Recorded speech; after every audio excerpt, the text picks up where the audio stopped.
My wife said, "If you don't trust me working late night with my boss every day, maybe we shouldn't be together." I replied, "You're absolutely right." Then I accepted the job transfer to New York I'd been declining for her. When she texted, "What are you doing this weekend?" I sent a selfie from John F. Kennedy International Airport. For years, that's how long I'd been married to Julia, and let me tell you, I thought we had our shit together. Sure, we weren't some fairy tale couple posting Instagram stories every 5 minutes about our perfect love, but we were solid. Or at least that's what I kept telling myself, while watching my wife transform into someone I barely recognized. It all started innocently enough, or so I thought, because apparently I'm about as sharp as a bowling ball when it comes to reading the obvious signs. Julia landed this new position at her marketing firm, working directly under Adrian, this hotshot executive who looked like he stepped out of a Men's Health magazine cover. The guy had that whole, "I definitely use product in my hair and own more than 3 suits" vibe going on. But hey, good for her, right? Career advancement and all that American dream bullshit. The first few late nights seemed legit. Big presentation coming up, client demands. The usual corporate circus that keeps the lights on and the mortgage paid. Julia would come home around 9, maybe 10, looking tired but talking animatedly about strategy sessions and brainstorming marathons with Adrian. I'd heat up her dinner, pour her a glass of wine, and listen to her decompress. Supportive husband material right there. I should have gotten a damn medal. But then 9 became 10. 10 became 11. 11 became, "Don't wait up. Honey, we're really in the zone here." And suddenly, every single project at her company apparently required round-the-clock attention from my wife and her dreamy boss. What were they doing over there? Solving world hunger? Curing cancer? Nope, just selling overpriced skincare products to suburban moms. But apparently that required more dedication than NASA's moon landing. The changes were subtle at first, which is probably why it took my dense ass so long to connect the dots. Julia started paying attention to her appearance in ways she hadn't since we were dating. New dresses that never saw the inside of our apartment, let alone a dinner date with me. Perfume that smelled expensive and definitely wasn't the stuff I bought her last Christmas. Hair appointments every 2 weeks like clockwork.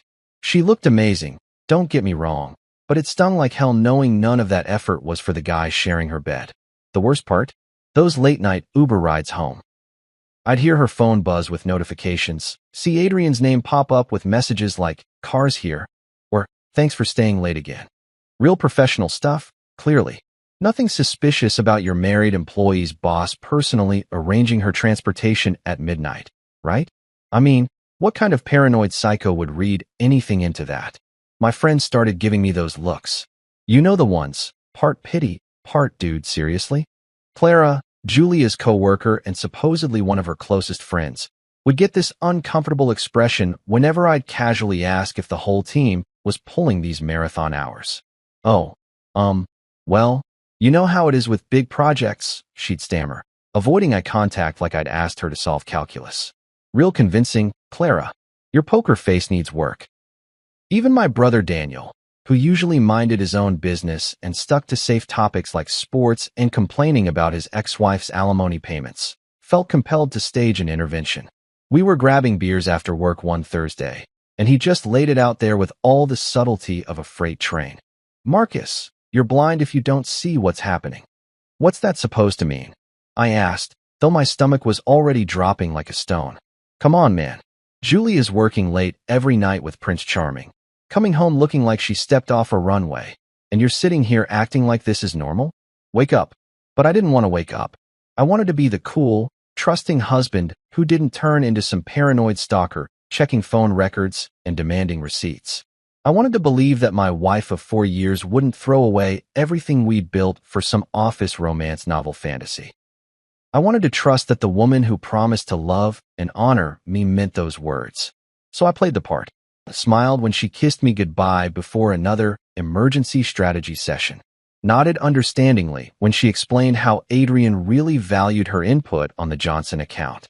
Pretended not to notice when she started keeping her phone face down during dinner, or how she'd suddenly developed an urgent need to shower the moment she walked through the door.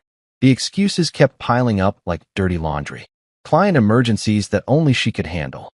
presentations that required her specific expertise until well past normal human bedtime, team building exercises that apparently happened at 11 p.m. on weeknights.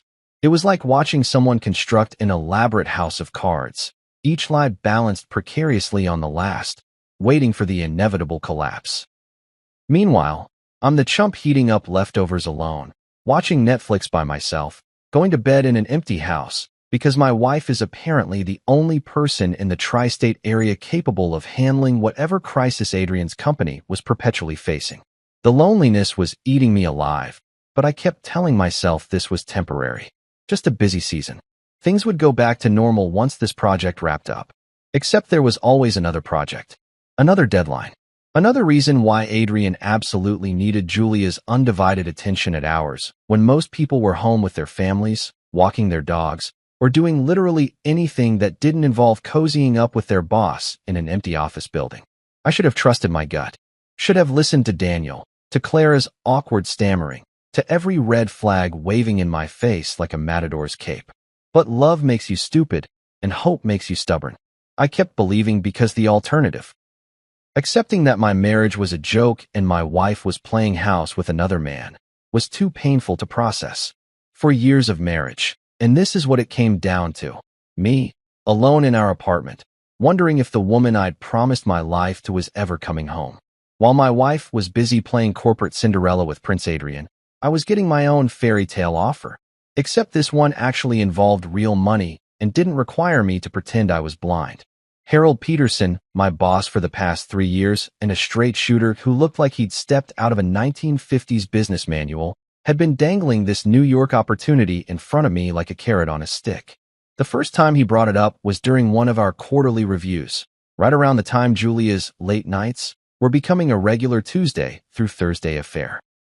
Harold leaned back in his leather chair, the kind that probably cost more than my car payment, and dropped the bomb with characteristic bluntness. Marcus, I'm going to cut to the chase here. Corporate wants you in Manhattan. Regional director position, overseeing the entire East Coast operation.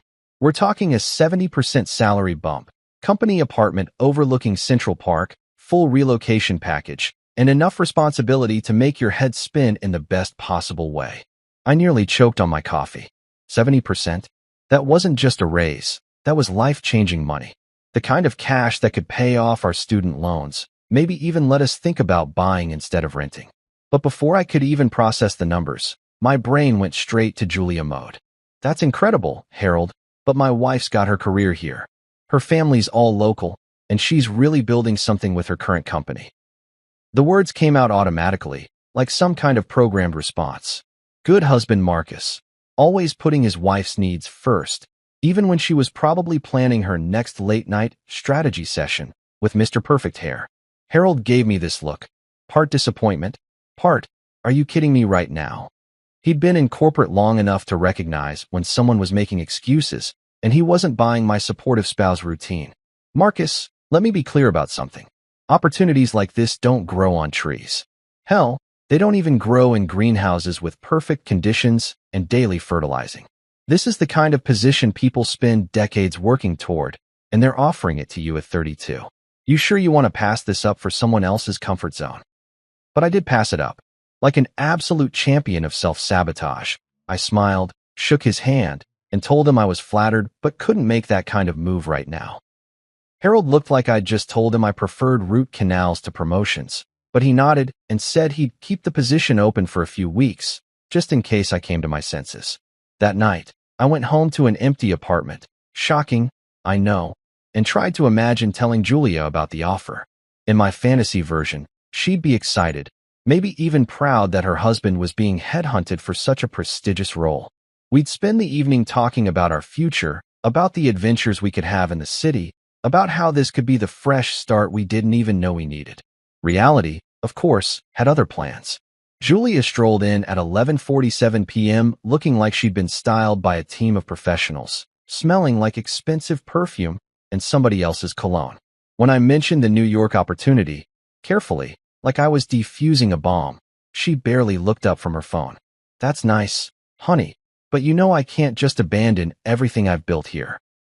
My career is finally taking off, and Adrian says I have real potential for advancement. Plus, Mom would literally have a heart attack if we moved that far away. Adrian says. Those two words were starting to make my eye twitch. When did my wife's boss become the oracle of career wisdom? When did his opinions start mattering more than her husband's once-in-a-lifetime opportunity? A month later, Harold approached me again. This time, he wasn't taking no for an answer quite so gracefully. Marcus, I'm going to be straight with you because I like you, and I'd hate to see you make a mistake you'll regret for the rest of your life. The company is restructuring. This New York position? It's not just a promotion anymore, it's a lifeboat. The regional offices are consolidating, which means your current role might not exist in 6 months. You can either take the golden parachute to Manhattan, or you can update your resume and hope someone else appreciates your talents as much as we do. The subtext was crystal clear. Take the job or start job hunting in a market that was about as friendly as a pack of hungry wolves. But even with that gun to my head, my first instinct was still to consider Julia's feelings. How could I uproot her life? How could I ask her to leave her blossoming career with Adrian? I mean, her marketing firm, just because my job was disappearing. I asked for another week to think it over. Harold agreed, but I could see the frustration in his eyes. He was offering me a chance to run with the big dogs, and I was acting like he'd asked me to relocate to Mars. That week was hell. Every night, Julia came home later and more distracted. Every morning, she left earlier and more dressed up. I felt like I was living with a beautiful stranger who occasionally shared my bed and split the utility bills. Meanwhile, Harold's offer sat on my mental desk like a blinking neon sign. Escape route available. Terms and conditions apply. I started doing the math. The salary bump would mean financial security I'd never experienced. The apartment in Manhattan was worth more in monthly rent than I currently made in 3 months. The career trajectory was the kind of thing that opens doors for decades. But every time I got excited about the possibilities, I'd picture Julia's face when I told her we were leaving. I'd imagine the fight, the tears, the accusations that I was being selfish and impulsive. So I turned it down a second time. Harold didn't even try to hide his disappointment. Marcus, I've been doing this for 25 years, and I've never seen someone work so hard to sabotage their own success. Whatever's holding you back here, I hope it's worth sacrificing your future for. Because that's exactly what you're doing. His words stuck with me like a bad song you can't get out of your head. Every time Julia texted that she'd be late again, every time she came home smelling like someone else's life, I heard Harold's voice asking if it was worth it. Every time I ate dinner alone or went to bed in an empty house, I wondered if I was the biggest fool in the tri-state area. The third time Harold approached me, I could see he was done playing games. This was his final offer, and we both knew it.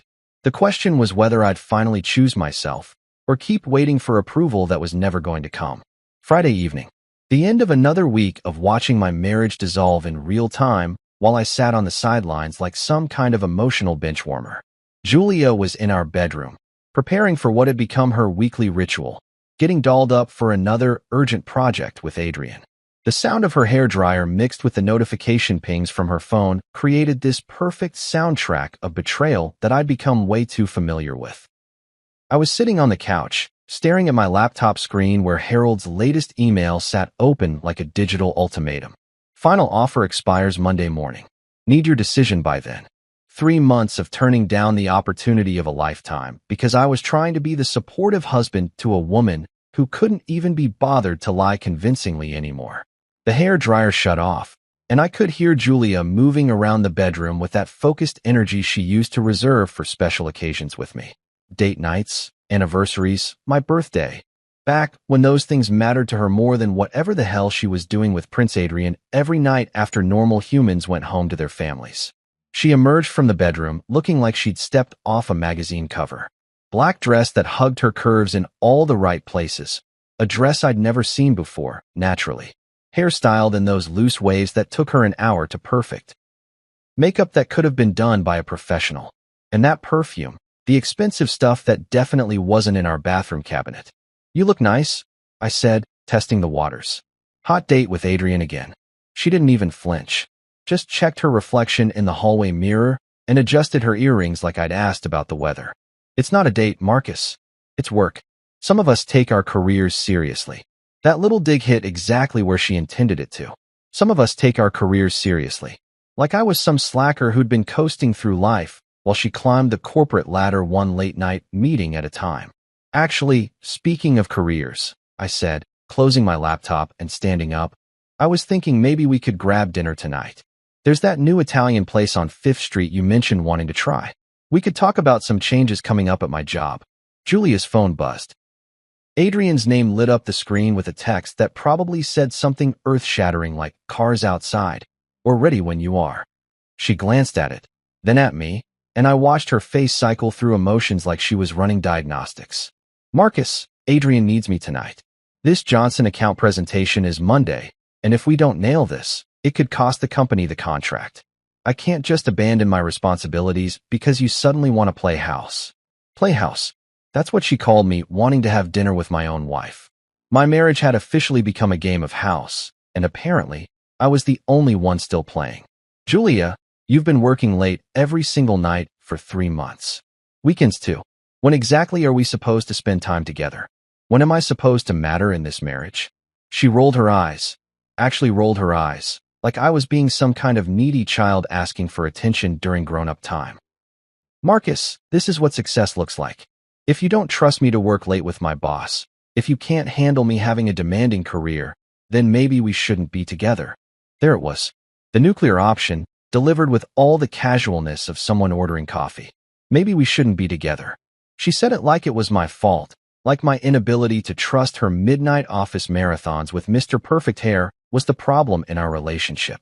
I felt something shift inside me, like a switch being flipped or a door being slammed shut. For months, I'd been twisting myself into knots trying to be understanding, trying to support her career growth, trying to ignore every red flag waving in my face like a matador's cape. I'd been so busy being the perfect, trusting husband that I'd forgotten I had other options. You know what, Julia? I said, my voice surprisingly calm. You're absolutely right. She blinked, clearly expecting me to backpedal into apologies and reassurances. The smile that started spreading across her face was pure satisfaction. She thought she'd won. Thought she'd successfully guilt-tripped me back into my role as the compliant husband who didn't ask uncomfortable questions. We shouldn't be together, I continued, watching that smile freeze like a glitch in a video game. Her phone buzzed again. Adrian, no doubt, wondering where his favorite employee was. But for once, Julia wasn't reaching for it immediately. She was staring at me like I'd just started speaking Mandarin. What did you just say? I said you're right. If I can't trust my wife working until midnight every night with her boss, if I'm such a burden to your career success, then we definitely shouldn't be together. I pulled out my phone, found Harold's email, and hit reply. My fingers moved across the keyboard with more certainty than I'd felt in months. Harold, I'll take the New York position. Can start in 2 weeks. Thanks for your patience. The send notification sounded like a gunshot in the silence of our apartment. Julia's face went through several expressions at once: confusion, disbelief, anger, and something that might have been panic. Marcus, what are you doing? I'm taking a job in New York. Regional director, 70% salary increase, company apartment in Manhattan. Remember? The opportunity one turned down twice because I thought my wife's happiness was more important than my career. Her phone buzzed a third time. This time, she didn't even glance at it. You can't be serious. You're going to throw away 4 years of marriage because you're having some kind of jealous breakdown. I'm not throwing anything away, Julia. You already did that. I'm just finally accepting reality instead of pretending that my marriage isn't a joke and my wife isn't screwing her boss. I am not. Save it. We both know what's happening here. The only difference is that I'm finally done pretending I don't know. Her phone rang. Adrian's ringtone. She'd given him his own special sound, because of course she had. She stared at it like it might explode, then looked back at me with something approaching desperation. Marcus, you're being ridiculous. You can't just. I can and I am. Have fun at your meeting tonight. Try not to work too hard. I walked into the bedroom, pulled out my suitcase, and started packing. Behind me, I could hear Julia's phone ringing again. Could hear her frantic whispered conversation with Adrian. Could hear the reality of her choices finally crashing down around her. For the first time in months, I felt like I could breathe. The sound of my suitcase zipper cutting through the silence was like a period at the end of a very long, very painful sentence. 4 years of marriage, and it all came down to this. Me folding clothes while my wife had a panicked phone conversation with her boss/side piece in the living room. Adrian, I can't come tonight. Marcus is. He's lost his mind. He's packing. He says he's moving to New York. Her voice carried that edge of hysteria that people get when their carefully constructed house of lies starts collapsing in real time. I kept folding. Shirts, pants, the good suit I'd bought for our anniversary dinner last year. The one where Julia spent half the evening checking her phone for urgent work messages. Everything fit surprisingly well into 2 suitcases, which probably said something depressing about how little I'd accumulated during our marriage, or maybe how ready I was to leave it all behind. Julia's conversation with Adrian continued in hushed, frantic tones. I caught bits and pieces. No, you can't come over here. He knows, Adrian. I think he knows. This is a disaster. Yeah, it was a disaster, all right. Just not for the reasons she thought. I moved to the bathroom, grabbing my toothbrush, shampoo, the electric razor she bought me for Christmas because apparently my face wasn't meeting her standards anymore. Funny how all these little details suddenly made sense when viewed through the lens of my wife is cheating on me with her boss.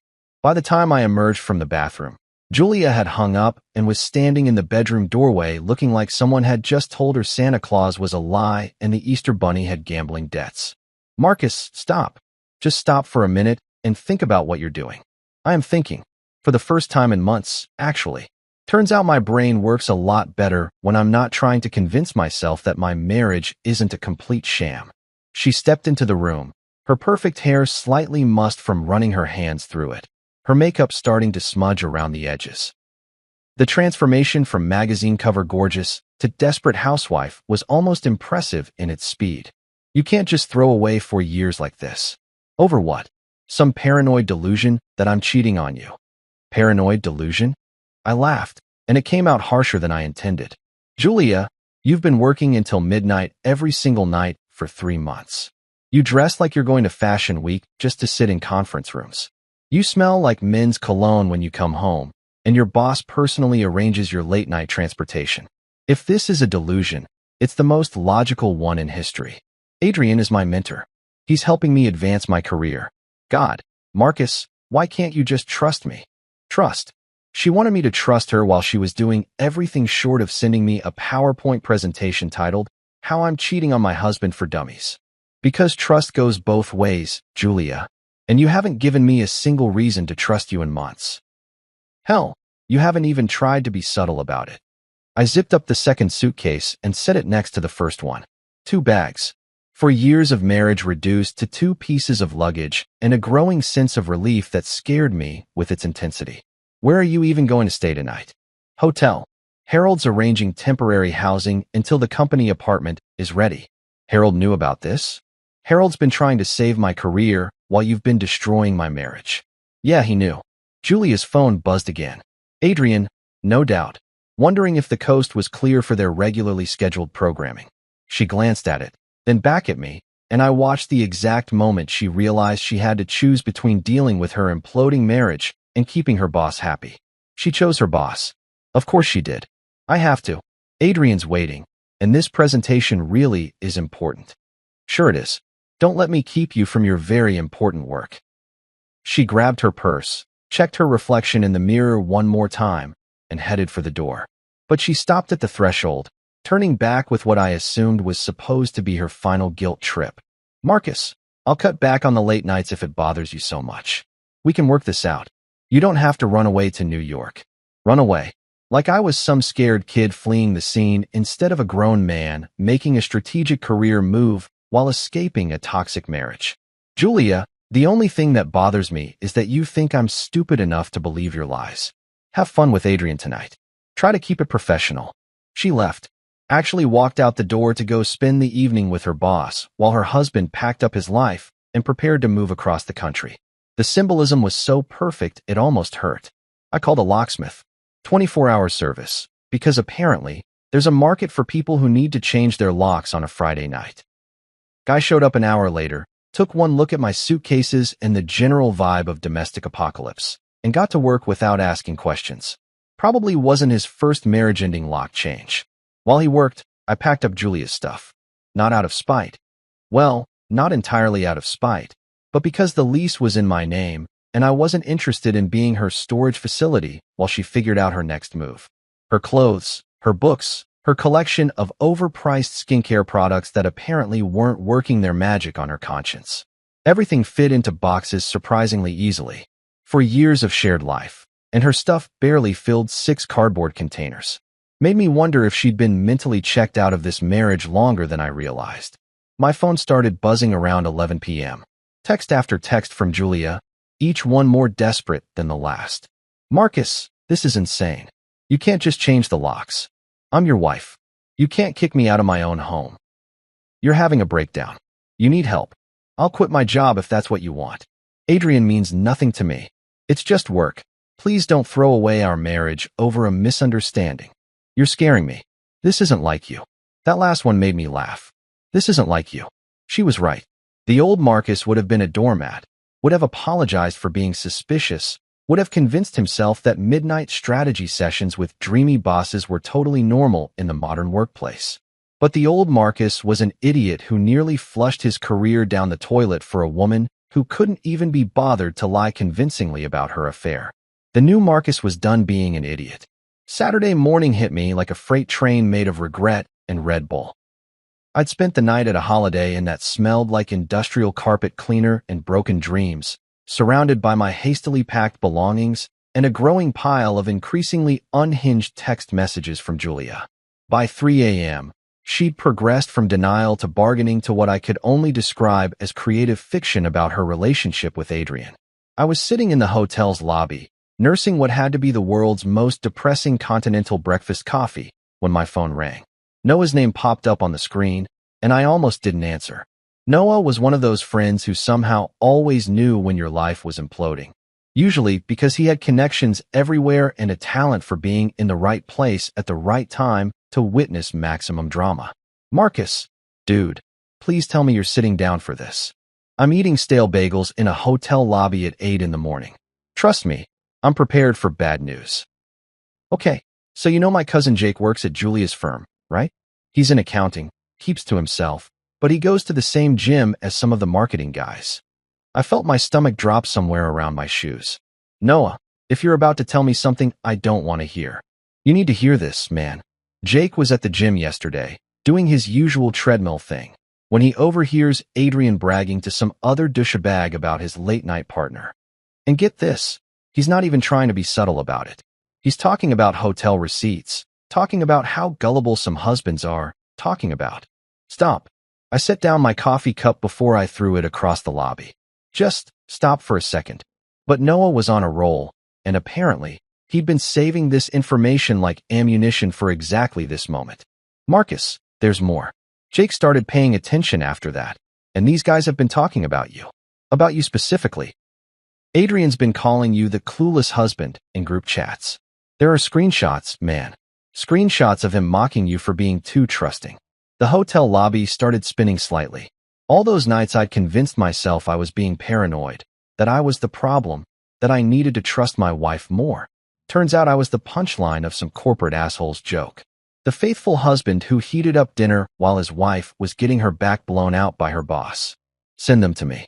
Marcus, send me the screenshots, Noah.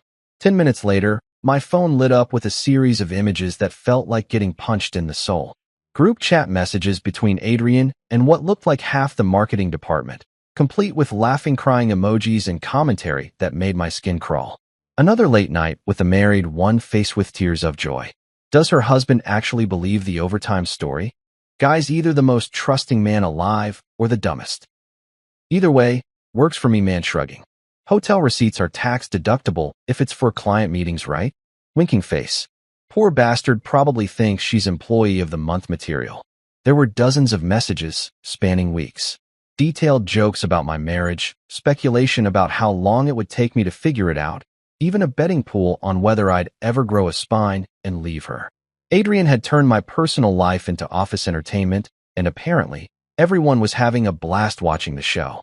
The worst part? Julia wasn't just a passive participant in this humiliation. There were screenshots of her messages too, complaining about having to keep up appearances at home, joking about how I was getting suspicious, but was too nice to actually do anything about it. Marcus is asking questions about why I'm working so late. Might need to dial it back for a week or two. He wanted to go to dinner tonight, face with rolling eyes, had to pretend I cared about his day for 20 minutes before I could leave. Adrian says the Johnson account excuse is getting old. Need new material for why I can't be home before midnight. My wife, the woman I'd been married to for 4 years, the woman I'd turned down life-changing career opportunities for, had been treating our marriage like an inconvenient obstacle to her extracurricular activities. I wasn't even a person to her anymore. I was just Marcus, the annoying husband who asked too many questions and wanted too much attention. I forwarded all the screenshots to Julia with a single word, interesting. Then I turned off my phone and sat in that lobby for 2 hours, watching families check out with their luggage and their weekend plans, wondering how the hell I'd become such a joke.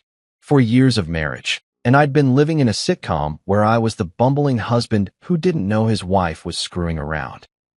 Except it wasn't funny, and I was the only one who didn't know the punchline. When I finally turned my phone back on, I had 17 missed calls from Julia and about 30 text messages that started apologetic and rapidly devolved into full-scale panic.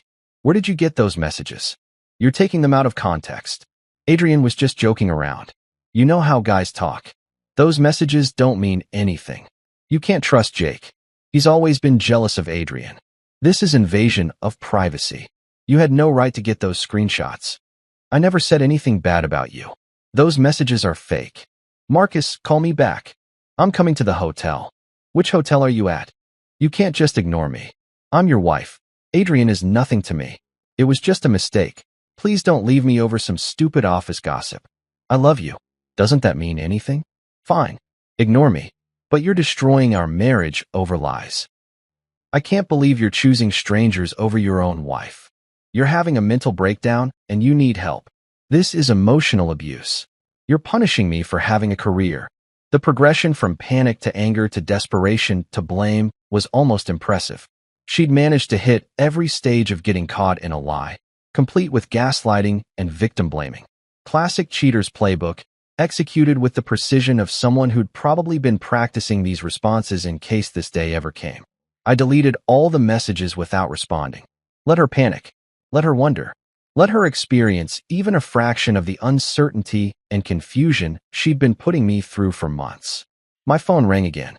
Julia's ringtone, the one I'd thought was cute when we were dating, now sounded like nails on a chalkboard. I sent it straight to voicemail and started packing my stuff. I had a flight to New York tomorrow, and I wasn't about to miss it for any more of Julia's creative explanations about why betraying your spouse was actually a sign of career ambition. Some bridges deserve to be burned. Sunday morning, the day of my flight to New York, I was finishing up my last-minute packing when the sound of aggressive door pounding shattered the peaceful silence of my hotel room. Not knocking, pounding. The kind of rhythmic hammering that suggested someone was either having a medical emergency or was about to star in their own episode of When Wives Attack. I already knew who it was before I opened the door. What I didn't expect was the full delegation. Julia stood front and center looking like she hadn't slept in 3 days, flanked by her mother Linda, a woman who'd never met a boundary she couldn't cross, and her sister Brooke, who had apparently been recruited as backup moral support for this little intervention. Marcus Anthony Coleman, Linda announced, using my full name like I was 10 years old and had been caught stealing cookies. We need to talk. Right now. They pushed past me into the hotel room without waiting for an invitation, which was pretty much standard operating procedure for Linda. The woman had all the subtlety of a bulldozer wearing lipstick and had never encountered a family crisis she couldn't make worse by getting involved. Nice to see you too, Linda. Brooke. I closed the door and turned to face what was clearly going to be an ambush disguised as a concerned family meeting. Julia looked terrible, which gave me a weird sense of satisfaction I probably shouldn't admit to. Her hair was unwashed, her makeup was smudged, and she was wearing the same clothes from Friday night, which meant she'd probably been camped out at her mother's place having a 36-hour meltdown about how her perfect little side piece situation had exploded in her face. Marcus, Brooke started, using her therapist voice. She was getting her master's in psychology, which apparently made her the family expert on everyone else's mental health. Julia told us you're having some kind of breakdown. Quitting your life and running away to New York isn't a normal response to marital stress. Marital stress. I almost laughed. Is that what we're calling it? Linda jumped in before I could elaborate. Young man, Julia explained everything. She's been working hard to advance her career, and instead of supporting her like a good husband should, you've been spying on her and making wild accusations. Now you're abandoning your marriage over some paranoid fantasy. Paranoid fantasy? I pulled out my phone, found the screenshots Noah had sent me, and held it up. Would you like to see the group chat where Julia's boss calls me the clueless husband while bragging about hotel receipts with my wife? The room went dead silent. Linda's mouth actually dropped open, which was the first time in 20 years I'd seen her speechless. Brooke looked like someone had just explained that everything she thought she knew about physics was wrong. Julia, meanwhile, went through about 15 different facial expressions in the span of 3 seconds before settling on righteous indignation. Those messages are taken out of context. Adrian was just what, Julia? Just joking around about screwing another man's wife? Just having a laugh about how gullible I am while you two were playing house on company time? I scrolled through the screenshots, reading aloud some of the choicest quotes. Linda's face got paler with each message, and Brooke kept glancing between me and Julia like she was watching a tennis match where someone was about to get beheaded. Poor bastard probably thinks she's employee of the month material, I read. Guy's either the most trusting man alive or the dumbest. Either way, works for me. Real professional relationship you've got there, Julia. Marcus, stop, Brooke said quietly. This is what, Brooke? Hard to hear?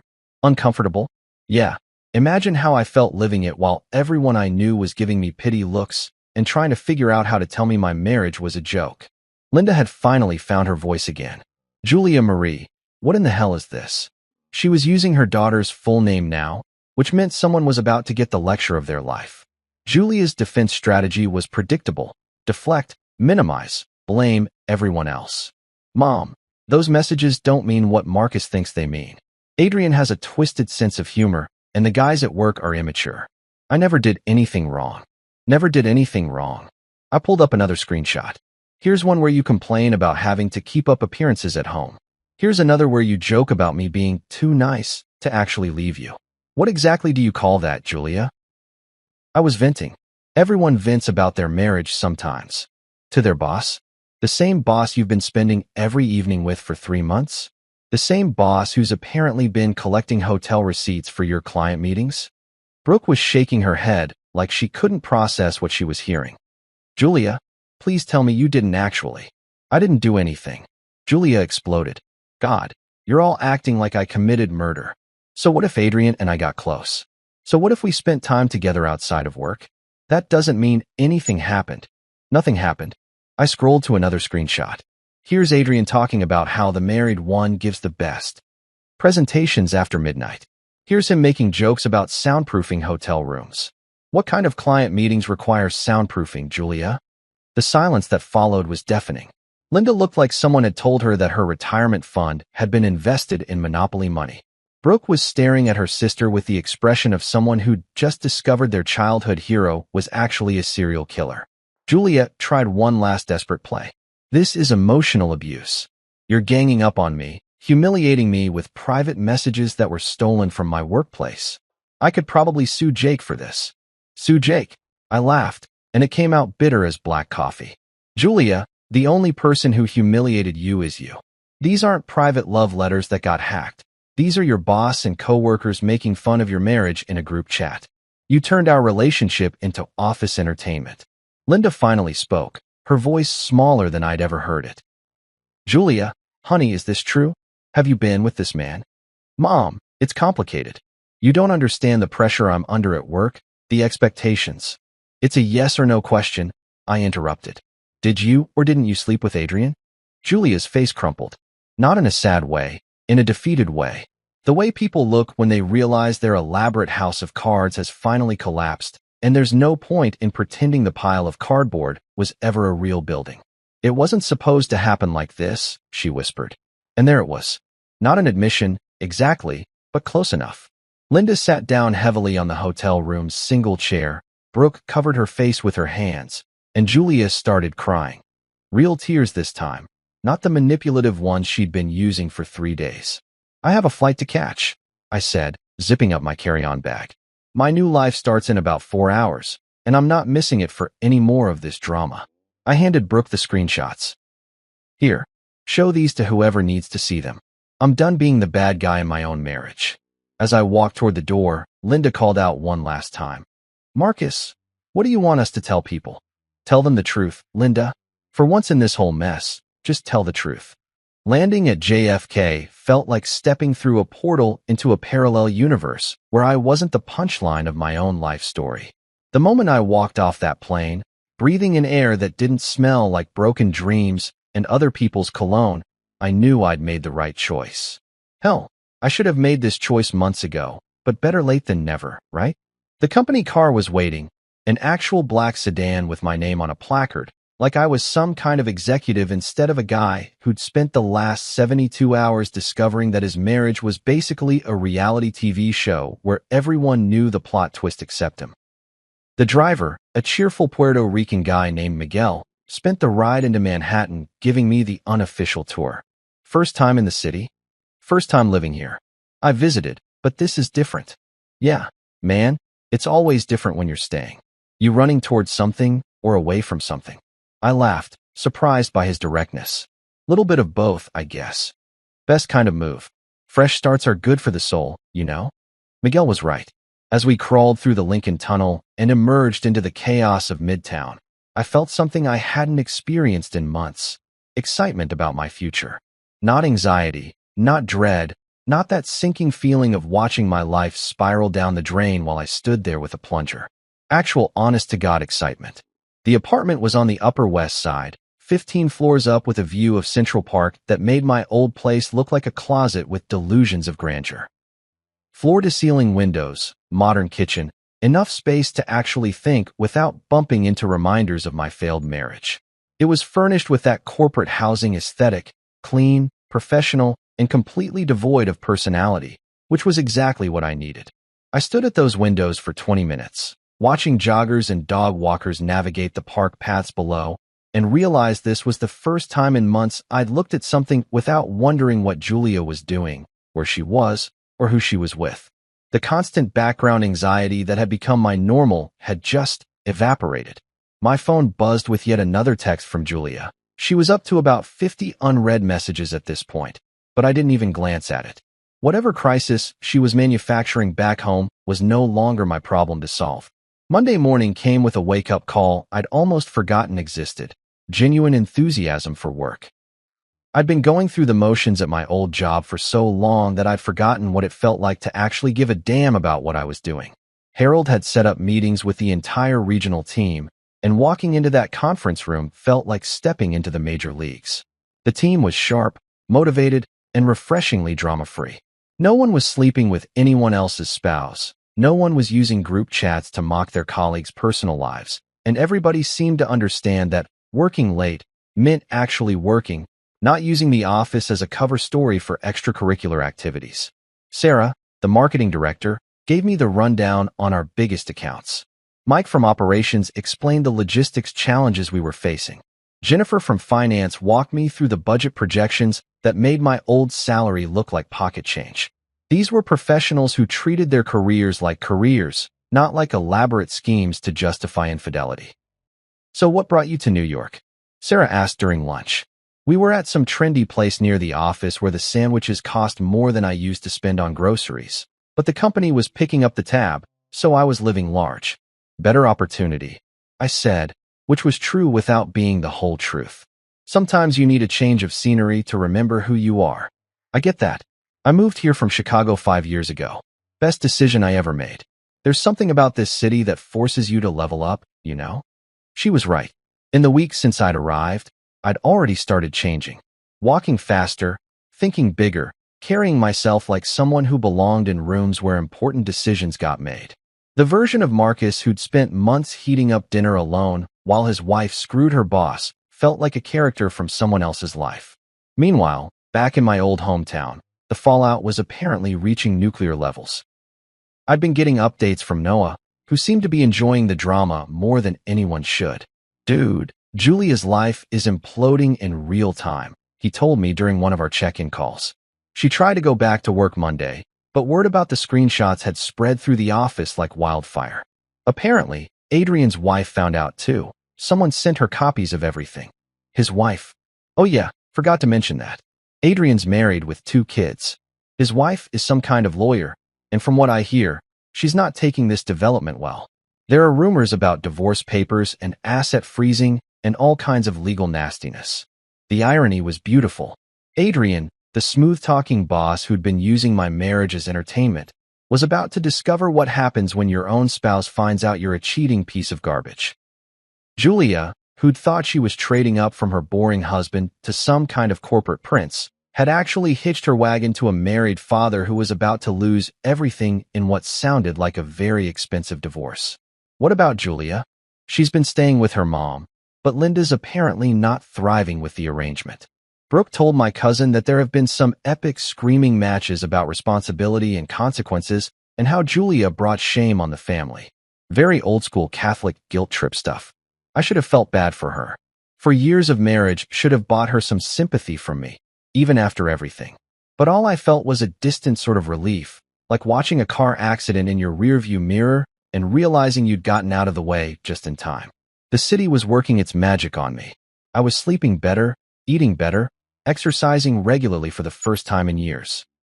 I joined a gym near the office, started exploring different neighborhoods on weekends, even began thinking about what kind of person I wanted to be now that I wasn't defined by someone else's betrayal. 3 weeks in, Harold flew up from the home office to check on my progress. "You look different," he said as we sat in his hotel bar, sharing what he called a celebration drink for my successful transition. "Different how?" "Lighter. Like you're not carrying around someone else's problems anymore." "That's probably because I'm not." "Good. I was worried about you for a while there. Watching someone with your potential sabotage himself over a relationship that wasn't working was painful." "It wasn't that it wasn't working," I corrected him. "It was that only one of us was actually in the relationship. Hard to make something work when you're the only one trying." Harold raised his glass. "To new beginnings and better choices." "I'll drink to that." For the first time in months, I meant it. 2 months into my New York renaissance, I was having the kind of Tuesday that made me question why I'd ever lived anywhere else. Closed a major deal with a client in Tribeca, grabbed lunch at a place where celebrities casually ate salads next to normal humans, and was walking back to the office feeling like I'd finally figured out this whole successful adult thing when I spotted her. Julia, standing outside my office building like some kind of ghost from my past. Except ghosts usually have the decency to stay dead instead of showing up uninvited in your new life. She looked rough. That was the kindest way to put it. The polished, magazine cover version of Julia who used to spend 2 hours getting ready for her work meetings had been replaced by someone who looked like she'd been sleeping in her car and using gas station bathrooms for primping. Her hair was unwashed, her clothes were wrinkled, and she had that desperate energy that people get when their carefully constructed world collapses and they're scrambling to find someone to blame. "Marcus, we need to talk." "No, hello." "No, how are you?" No acknowledgement that showing up at someone's workplace unannounced after they've moved across the country to get away from you might be considered slightly psychotic behavior. Just straight to the demands, because apparently 4 years of marriage hadn't taught her anything about basic human courtesy. "Julia, what the hell are you doing here?" "I flew up this morning. We need to talk about us, about our marriage, about what we're throwing away." "Us? Our marriage? What we're throwing away?" The audacity was almost impressive. She was talking like this was some mutual decision we'd made together, instead of the natural consequence of her spending 3 months screwing her boss while turning my personal life into office entertainment. "There is no us, Julia. There is no our marriage. You made sure of that when you decided Adrian was more interesting than your husband." She looked around nervously, probably realizing that having this conversation on a busy Manhattan sidewalk wasn't her smartest move. "Can we go somewhere private? There are things I need to explain, things you don't understand about what really happened." Against every instinct screaming at me to walk away, I agreed to coffee. Not because I wanted to hear her explanations. I'd seen enough screenshots to know exactly what had happened, but because some masochistic part of me was curious to see how she planned to spin this disaster into something that wasn't entirely her fault. We went to a Starbucks 2 blocks away, the kind of anonymous corporate space where you could have life-altering conversations surrounded by people who didn't give a shit about your drama. Julia ordered some complicated drink with extra shots and alternative milk, because apparently, even in the middle of her personal apocalypse, she couldn't just get a regular coffee like a normal human being. Marcus, I made a mistake. A huge mistake. But it wasn't what you think it was. Really? Because what I think is that you spent 3 months having an affair with your married boss, while making me look like an idiot to everyone we know. Which part of that is incorrect? She flinched like I'd slapped her, which was rich considering she'd spent weeks emotionally bludgeoning me with lies and manipulation. Adrian and I, it was complicated. He was my mentor, and he made me feel important, like my ideas mattered. You were always so busy with your own stuff, and I felt invisible in our marriage. My own stuff? You mean like the job I was considering leaving for a massive promotion that you convinced me to turn down twice? That stuff. I didn't know about New York until. You didn't know because you never asked. You were too busy planning your next late-night strategy session to give a damn about my career or my life or anything that didn't revolve around you and Adrian's twisted little office romance. She started crying then, the kind of calculated tears that she'd always used when she wanted to end an argument without actually addressing the issues. Manipulation disguised as vulnerability, emotional blackmail wrapped up in victim cosplay. I thought you'd always forgive me, she whispered. I thought you were too passive to ever actually leave. I took you for granted, and I know that was wrong. But people make mistakes, Marcus. For years of marriage has to count for something. There it was. The truth she'd been dancing around for 2 months. She'd been counting on my passivity, banking on the fact that I'd be too weak or too loyal or too stupid to call her on her bullshit. I'd been her safety net while she explored other options, the reliable backup plan she could return to when her exciting affair inevitably imploded. You're right, Julia. People do make mistakes. But what you did wasn't a mistake, it was a choice. You chose Adrian over me, every single night for 3 months. You chose to lie to me, to humiliate me, to treat our marriage like an inconvenience you had to work around. But I choose you now. I'm here, aren't I? I'm trying to fix this. You're here because Adrian dumped you when his wife found out, and his life started falling apart. You're here because your backup plan moved to New York and you're scrambling to find someone to pay your bills and stroke your ego. This isn't about choosing me. This is about damage control. She was full-on sobbing now, attracting stares from other customers who were probably wondering if they should call security or just enjoy the free entertainment. But I felt nothing. No sympathy, no urge to comfort her, no residual love trying to convince me to give her another chance. What if I'm pregnant? She blurted out, playing what she clearly thought was her trump card. I laughed. Actually laughed out loud in the middle of Starbucks while my soon-to-be ex-wife claimed to be carrying my child. The absurdity was too much to handle with any kind of dignity. Julia, we haven't had sex in 2 months. And before that, it was maybe once every few weeks when you weren't too tired from your work commitments. If you're pregnant, congratulations. It's either the second coming of Christ or Adrian's problem. Her face crumpled, and I realized she'd just admitted to lying about something that could have changed my entire life. Even in her desperation, she couldn't resist trying to manipulate me with fake emergencies and manufactured crises. I needed you to care. I needed you to fight for me. I did care, Julia. For 4 years, I cared more about your happiness than my own success, more about your comfort than my own career, more about saving our marriage than saving my dignity. I cared right up until the moment I realized you'd never cared about me at all. I stood up, leaving her crying into her overpriced latte like the star of her own tragic drama. Enjoy New York, Julia. Try not to sleep with any married guys while you're here. Walking away from that coffee shop felt like closing the final chapter of the worst book I'd ever read. I had a life to get back to, a real life with actual opportunities and genuine relationships with people who didn't think loyalty was a character flaw. Julia could keep the drama. I was done being part of the cast. Life has a twisted sense of humor, and nowhere was that more apparent than in the cosmic comedy that unfolded over the next few months. While I was building my new life in Manhattan, better apartment, better job, better everything, Adrian's world was crashing down like a house of cards in a hurricane. And honestly, I had front row seats to the most satisfying shit show I'd ever witnessed. The first sign that karma was sharpening her claws came about 3 weeks after Julia's pathetic coffee shop ambush. I was at a networking event in Midtown, the kind of corporate mixer where people in expensive suits drink overpriced wine and pretend to care about each other's quarterly projections. I was actually enjoying myself. Shocking, I know, when I heard a familiar voice behind me. Marcus Coleman? Jesus, what are the odds? I turned around to find myself face to face with Tony Ricci, a guy I'd known back in college who'd somehow become a hotshot marketing executive. We'd kept in loose touch over the years, the kind of LinkedIn connection that exists purely for professional networking and the occasional happy birthday message. Tony, what brings you to the big city? Just transferred here from Chicago. Got offered a position I couldn't refuse.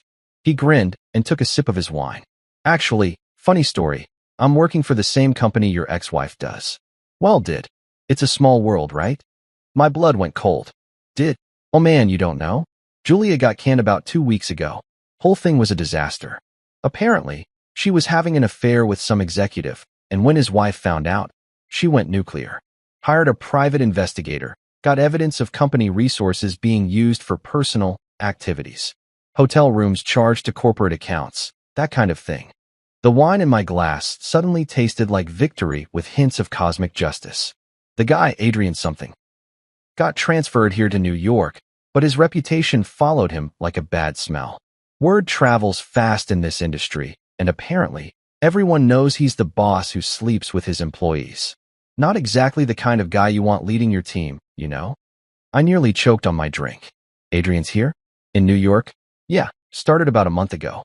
Poor bastard thought a change of scenery would help, but turns out you can't outrun your own stupidity.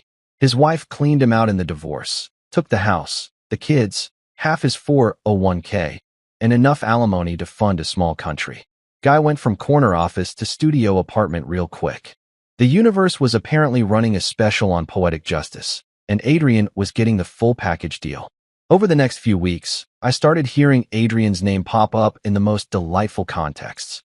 New York's marketing scene was smaller then. People realized, and Adrian's reputation had preceded him like a warning label on toxic waste. At industry mixers, people would literally turn away when he approached. At business lunches, conversations would die when he walked by. The man had become a professional pariah, and he'd earned every bit of it. The best part? He was working for a mid-tier agency now, nothing like the prestigious firm he'd left behind. His new position was basically a lateral move disguised as a demotion, and from what I heard through the grapevine, his new colleagues treated him like he had a contagious disease. Nobody wanted to be associated with the guy who destroyed his marriage and career for some employee's wife. Melissa, Adrian's ex-wife, had gone full scorched earth during their divorce proceedings. She'd not only taken him to the cleaners financially, but had also made sure everyone in their social circle knew exactly why their marriage had ended. Screenshots of his group chat messages had somehow found their way to school parent groups, country club committees, and professional associations. The man couldn't grab coffee without running into someone who knew he was a cheating douchebag. But the real cherry on top of this Karma Sunday came at a charity auction in Soho about 4 months after my coffee encounter with Julia. I was there representing my company, bidding on some art for the office and generally enjoying the kind of high-end networking event that came with my new position. The crowd was the usual mix of corporate executives, tech entrepreneurs, and people who had more money than sense. I was examining a sculpture that probably cost more than my old annual salary when I felt someone approach from behind. I turned around, and there he was, Adrian Martinez, looking like someone had put him through a blender set to life lessons. Gone was the polished executive who'd once bragged about hotel receipts in group chats. This version of Adrian looked tired, desperate, and about 10 years older than his actual age. His suit was nice, but not expensive. His confidence was nowhere to be found, and he had that defeated posture that comes with being professionally and personally destroyed. "Marcus," he said, and I could hear the forced casualness in his voice. "I didn't expect to see you here. Adrian, how's New York treating you?" His smile was about as convincing as a $3 bill. "Can't complain. New city, new opportunities, you know how it is." "Oh, I know exactly how it is. Fresh starts are amazing when you actually deserve them." He flinched, and I realized he knew that I knew everything. The screenshots, the group chats, the hotel receipts, the whole sordid mess that had turned his life into a cautionary tale about workplace affairs. Look, Marcus, about what happened back home. What about it? I think there were some misunderstandings, some things that got blown out of proportion. Maybe we could grab a drink sometime, clear the air? The audacity was breathtaking. This guy had spent months mocking me in group chats, bragging about screwing my wife, and turning my marriage into office entertainment. And now he wanted to grab drinks and clear the air like we were old buddies who'd had some minor disagreement about sports teams. You know what, Adrian? I think the air is pretty clear already. Crystal clear, actually. Come on, man. We're both professionals. No reason we can't bury the hatchet and move forward. I looked at him, really looked at him, and saw exactly what he was. A middle-aged man who destroyed his own life for a few months of excitement and was now desperately trying to convince himself that his catastrophic choices were somehow everyone else's fault. You're right, I said. There's no reason we can't move forward. The difference is, I already have. You buried yourself, Adrian. I don't need to bury anything. His face went pale, and I could see the exact moment he realized that I wasn't going to help him rehabilitate his image or pretend his actions hadn't destroyed multiple lives. I walked away, leaving him standing there with his fake smile and his desperate networking attempts. Watching Adrian's fall hadn't been the goal. It had just been a pleasant side effect of choosing myself over a toxic situation. Sometimes the best revenge is just living well while your enemies destroy themselves. 6 months into my New York chapter, I was living the kind of life that people write motivational Instagram posts about. Corner office with a view of the Hudson, bank account that didn't give me anxiety attacks, and a social calendar that didn't revolve around wondering where my spouse was spending the night. But the real victory wasn't the professional success or the financial security. It was waking up every morning without that knot of dread in my stomach that had been my constant companion during the final months of my marriage. The updates from my old life came through Noah, who'd apparently appointed himself as my personal war correspondent for the ongoing disaster that was Julia's existence. And let me tell you, the reports were more entertaining than anything Netflix had to offer. Dude, you're not going to believe this latest development, Noah said during one of our weekly check-ins. Julia's dating her personal trainer now. Of course she is. Let me guess. He's got abs you could wash laundry on and the emotional intelligence of a golden retriever. Bingo. Guy's name is Chad, because of course it is, and he's exactly the kind of meathead who thinks protein powder is a food group. But here's the kicker. He's already cheating on her. The irony was so perfect it almost hurt. Julia, who destroyed her marriage by cheating with her boss, was now getting cheated on by a guy whose idea of intellectual conversation probably involved comparing pre-workout supplements. Karma wasn't just knocking on her door, it had kicked the door down and was redecorating the entire house. She caught him with some Instagram influencer who does those fitness videos in bikinis. Apparently, Julia walked into the gym unannounced and found them in a very non-professional training session. The meltdown was legendary, screaming, throwing weights, threatening to sue the gym for emotional trauma. They banned her for life. I should have felt some sympathy for her. For years of marriage should have earned her at least a moment of pity when her new relationship imploded the same way ours had. But all I felt was a distant sense of cosmic balance being restored. The financial karma was even better. Turns out, Julia's little tax evasion scheme, keeping her parents' address to claim benefits she wasn't entitled to, had finally caught up with her.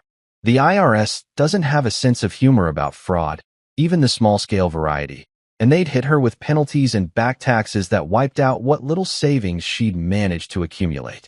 She had to move back in with Linda and Brooke, Noah continued. 3 grown women in a 2-bedroom apartment, and from what I hear, it's about as peaceful as a cage fight between rabid badgers. Linda's been giving her the guilt trip of the century about bringing shame on the family, and Brooke's been playing amateur therapist, trying to get Julia to acknowledge her destructive patterns. The mental image of Julia, the woman who'd once complained about our apartment being too small, crammed into her childhood bedroom while her mother lectured her about responsibility and consequences, was almost too good to be true. But the real plot twist came a month later, when Brooke reached out to me directly. Marcus, I know you probably don't want to hear from any of us, but I thought you should know that Julia's been asking about you. She says she's in therapy now, working on herself, and she's sorry for everything that happened. That's great for her, Brooke. I hope she finds whatever she's looking for. She was wondering if maybe, once she gets her life together, you might consider. No. You don't even know what I was going to ask. Yes, I do. And the answer is no. To all of it. Julia burned that bridge, salted the earth, and then nuked the entire landscape. There's no going back, no second chances, no working things out. I'm done. Brooke was quiet for a moment. She really is different now. The therapy seems to be helping, and she's starting to understand how badly she hurt you. Good for her. Personal growth is important. But it doesn't undo 4 years of taking me for granted, 3 months of cheating, and weeks of lying to my face while her boss made jokes about my marriage. I'm glad she's getting help, but her healing journey doesn't include me. That conversation was liberating in a way I hadn't expected. For months, I've been waiting for the other shoe to drop, for Julia to find some new way to disrupt my peace or drag me back into her drama. But hearing myself say those words out loud, hearing how final and certain they sounded, made me realize I was truly done. Not angry done or hurt done, but actually, completely, peacefully done. My 6-month performance review came with another raise and the offer to make my New York position permanent. Harold flew up from the home office to deliver the news personally, and we celebrated at a steakhouse that probably cost more per meal than I used to spend on groceries in a week. You know, Marcus, I've been doing this for 30 years, and I've never seen someone bounce back from a personal crisis the way you have. Most people would still be wallowing in self-pity or trying to win their ex back. You just moved on. Sometimes the best thing you can do is cut your losses and bet on yourself instead of waiting for other people to figure out your worth. Well, whatever you're doing, keep doing it. The company's taking notice, and there are bigger opportunities coming down the pipeline. But the biggest opportunity hadn't come from work. It had come from the most unexpected place of all. 3 weeks earlier, I'd met Leah at a bookstore in Brooklyn. She was an editor at a small publishing house, had a laugh that made me forget my own name, and possessed the revolutionary quality of being exactly who she claimed to be. Our first date was coffee that turned into dinner that turned into a 6-hour conversation about everything and nothing. Our second date was a comedy show in the village where she laughed at my terrible jokes and made better ones of her own.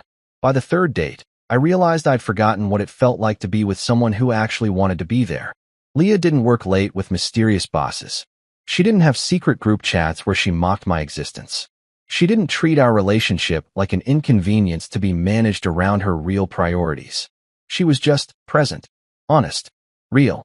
You know what I like about you? She said one evening as we walked through Central Park, the same park I could see from my apartment windows. My devastating good looks and humble personality? Your peace. You've got this calm confidence, like you know who you are and you're comfortable with it. It's attractive as hell. Peace. That wasn't a word anyone would have used to describe me a year ago. A year ago, I was the guy who heated up dinner alone while his wife screwed her boss. The guy who turned down life-changing opportunities to accommodate someone else's lies. The guy who was so afraid of being alone that he stayed in a relationship that was slowly killing him from the inside. Standing there in Central Park with Leah, looking up at the skyline of a city that had given me back my life, I realized that Julia had been right about one thing. If I couldn't trust her working late with her boss, we shouldn't have been together. She was absolutely right, and choosing myself had been the best decision I'd ever made. I attended my wife's workplace social dinner party and saw that my place card said, "Clueless idiot trash." My wife, her lover male boss, and her co-workers laughed out loud. "Beggar," they shouted. But when I was about to go home, I told the president, "I'm cutting ties with you. My name is Jared Winslow. And if you'd told me 6 months ago that I'd be sitting here in my workshop at 2 in the morning, surrounded by sawdust and the ghosts of what used to be my marriage, I would have laughed in your face.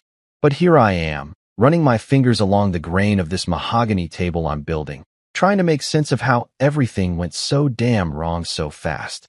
Let me back up. For the past 8 years, I've been married to Bianca Winslow. Well, technically she kept her maiden name Martinez for professional reasons, but you get the picture. She's what you'd call a rising star at Reinhardt and Rowe, one of those high-end design firms downtown, where they charge $5,000 just to tell you what color to paint your bathroom. Me? I run Craftwise Builds, my own little woodworking company that I started in our garage and somehow managed to turn into something decent. Nothing flashy, mind you, I'm not building custom yachts or anything crazy like that. Just honest work. Kitchen cabinets, built-in bookshelves, maybe a dining room table for someone's anniversary. The kind of stuff that lasts longer than the people who buy it. Bianca always said she was proud of what I did, especially when her fancy coworkers needed something made, and I'd give them the friends and family discount. My husband's a real craftsman, she'd tell them, and I'd feel that warm glow you get when the person you love actually sees you for who you are. Or at least, that's what I thought was happening. About 3 weeks ago, she came home from work with this weird energy, part excited, part nervous, like a kid who knows they're about to get caught doing something they shouldn't. She was standing in our kitchen, still in that sharp black blazer she wears when she wants to look important, and she just blurted it out. The company's having their annual social dinner next Friday. You should come with me. Now, this might not sound like a big deal to you, but Bianca had never invited me to one of these things before. In 8 years of marriage, I'd heard about plenty of company events, the Christmas parties, the summer barbecues, the team-building weekends in the Hamptons, but I was never part of the equation. It's just work stuff, she'd always say. You'd be bored out of your mind. And honestly, I was fine with that. I figured hanging out with a bunch of pretentious designers talking about feng shui and sustainable materials wasn't exactly my scene anyway. But this time was different. She was practically bouncing on her heels when she asked me, and there was something in her voice that made me think this actually mattered to her. Maybe she finally wanted to show me off, you know? Maybe after all these years of keeping her work life and her home life in separate boxes, she was ready to let them overlap a little. Really? I asked, setting down the beer I'd been nursing. You want me there? Of course I do, she said, and she gave me that smile, the one that made me fall for her in the first place. Back when we were both broke college kids and the future felt like this wide open road we were going to travel together. It'll be fun, good food, good wine, and you'll finally get to meet everyone I work with. I should have paid more attention to the way she said everyone. There was something off about it, like she was testing out the word to see how it tasted. But I was too busy feeling flattered to notice the warning signs. What's the dress code? I asked, already mentally going through my closet. I had maybe 2 suits that didn't smell like would stain, and one of them still had a small burn mark from when I'd gotten too close to the Sanders last winter. Just wear your navy suit, she said, already pulling out her phone to text someone. The one you wore to my cousin's wedding. You looked really handsome in that. The way she said it, casual and distracted, made me feel like I was already an afterthought in her planning. But I pushed that feeling down. This was supposed to be a good thing, right? My wife wanted me by her side at an important work event. That had to mean something. Over the next week, I found myself actually looking forward to it. I got the suit dry cleaned, bought a new tie. Nothing too flashy, just a simple dark blue that would blend in without making me look like I was trying too hard. I even watched a few YouTube videos about wine tasting, just in case the conversation went in that direction. I wanted to make a good impression, not just for me, but for Bianca. I knew how much her career meant to her, and if being a good husband meant schmoozing with her boss and pretending to care about the difference between eggshell and ivory paint, then that's what I was going to do. The night before the dinner, I was in the workshop putting the finishing touches on a jewelry box I'd been making for our anniversary. Just a small thing, walnut with cherry inlays, the kind of piece that takes forever to get right, but feels worth it when you finally do. Bianca came down to tell me she was going to bed, and she paused in the doorway like she wanted to say something else. You nervous about tomorrow? I asked, not looking up from the delicate work I was doing on the hinges. No, she said, but there was something in her voice that suggested otherwise. Are you? I set down my tools and turned to look at her. She was wearing that old Princeton t-shirt she'd had since college, and her hair was pulled back in a messy bun. And for a second, she looked exactly like the girl I'd married. Young and uncertain and beautiful in a way that had nothing to do with the expensive clothes and perfect makeup she wore to work. Should I be? I asked. She was quiet for a long moment, and I got the feeling she was having some kind of internal debate with herself. Finally, she shook her head and gave me a smile that didn't quite reach her eyes. No, she said. Everything's going to be fine. That should have been my second warning sign. But like an idiot, I believed her. Everything was not going to be fine. Friday rolled around faster than I expected, and by the time 6 o'clock hit, I was already feeling that familiar knot in my stomach that comes with trying to fit into someone else's world. I'd spent the better part of the afternoon getting ready. showering twice because the first time I still smelled like the pine I'd been working with all week, shaving carefully around that scar on my jaw from a router accident 3 years back, and making sure my navy suit looked as good as it was going to get on a guy who spends most of his time in work boots and flannel shirts. Bianca had been getting ready upstairs for what felt like hours, and when she finally came down the stairs, I swear my heart stopped for a second. She was wearing this navy silk dress that hugged her in all the right places, and her dark hair was pulled back in some kind of elegant twist that probably took her an hour to perfect. The woman knew how to make an entrance. I'll give her that. Damn, babe, I said, standing up from the couch where I'd been nervously checking my phone. You look absolutely stunning. She paused at the bottom of the stairs and smoothed down the front of her dress, but instead of giving me that pleased smile I was expecting, she just kind of nodded and said, thanks. Not, thank you. Not, you look great too. Just a flat, distracted thanks, like I'd commented on the weather. That should have been my first clue that something was off, but I was too busy trying to be supportive to really process it. Maybe she was just nervous about the dinner, right?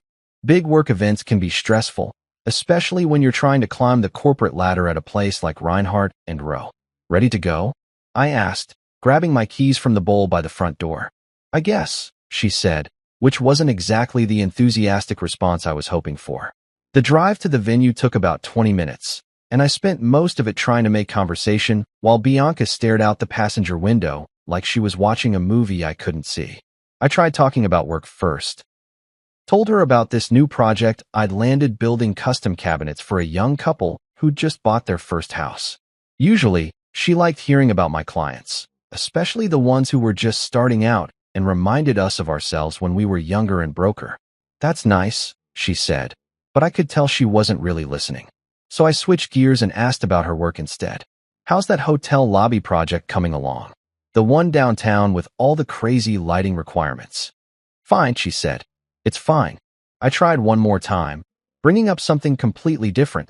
This documentary I'd watched about traditional Japanese woodworking techniques that I thought she might find interesting since she was always going on about the importance of craftsmanship in design. But all I got was another distracted nod and a that told me her mind was somewhere else entirely. By the time we pulled into the parking lot of the venue, some upscale place called the Meridian that looked like it charged $50 just to walk through the front door, I was starting to feel like I was taking a stranger to prom. The woman sitting next to me looked like my wife, but she sure as hell wasn't acting like her. You okay? I asked as I turned off the engine. You seem a little off tonight. For a second, something flickered across her face.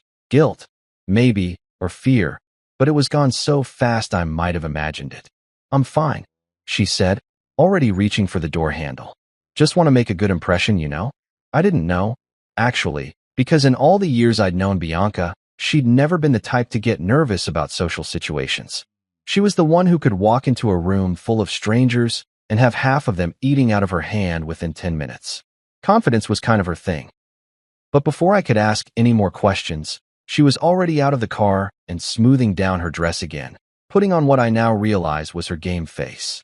I hurried to catch up with her, straightening my tie as we walked toward the entrance. That's when I saw him. Lennox Carter was standing just inside the glass doors, and the moment he spotted Bianca through the windows, his whole face lit up like she was the best thing he'd seen all day. He was a good-looking guy, I'll admit, tall, well-dressed, with that kind of easy smile that probably made clients want to hand over their credit cards without asking too many questions. But there was something about the way he was looking at my wife that made every instinct I had start screaming. When we walked through the doors, Lennox stepped forward immediately, and I watched as his eyes did this quick sweep over Bianca, from her face down to her shoes and back up again, like he was appraising a piece of art he was thinking about buying. Bianca, he said, and his voice was warm in a way that felt too familiar, too intimate for a boss greeting an employee. You look incredible tonight. She smiled. Actually smiled, the first real expression I'd seen from her all evening, and said, Thank you, Lennox. You clean up pretty well yourself. And that's when I knew. Maybe not the whole truth, not yet, but enough to understand that whatever was happening between them had been going on for a while. The way they looked at each other, the comfortable rhythm of their conversation, the fact that he hadn't even acknowledged my existence yet, it all pointed to something I really didn't want to think about.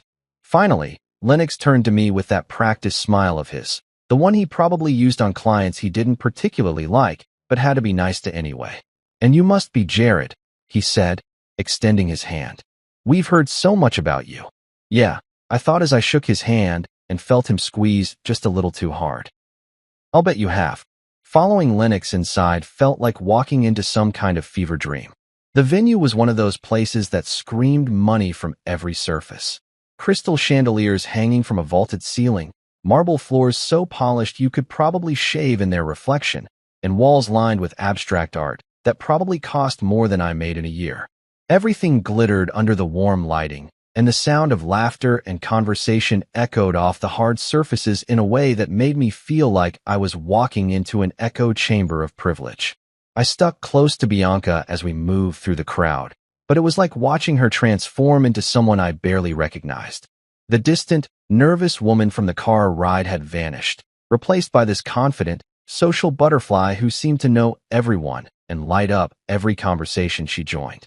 It was impressive, honestly, but also kind of unsettling. Like watching an actress slip into character right in front of your eyes. Her co-workers swarmed around her almost immediately, a mix of men and women in designer clothes who all had that particular look of people who spent too much money on things that were supposed to make them look effortless. They complimented her dress, her hair, her earrings, and she ate it up like she'd been starving for attention all week. Bianca, you look absolutely radiant tonight, gushed this redhead in a black cocktail dress who I vaguely remembered meeting at some company Christmas party years ago.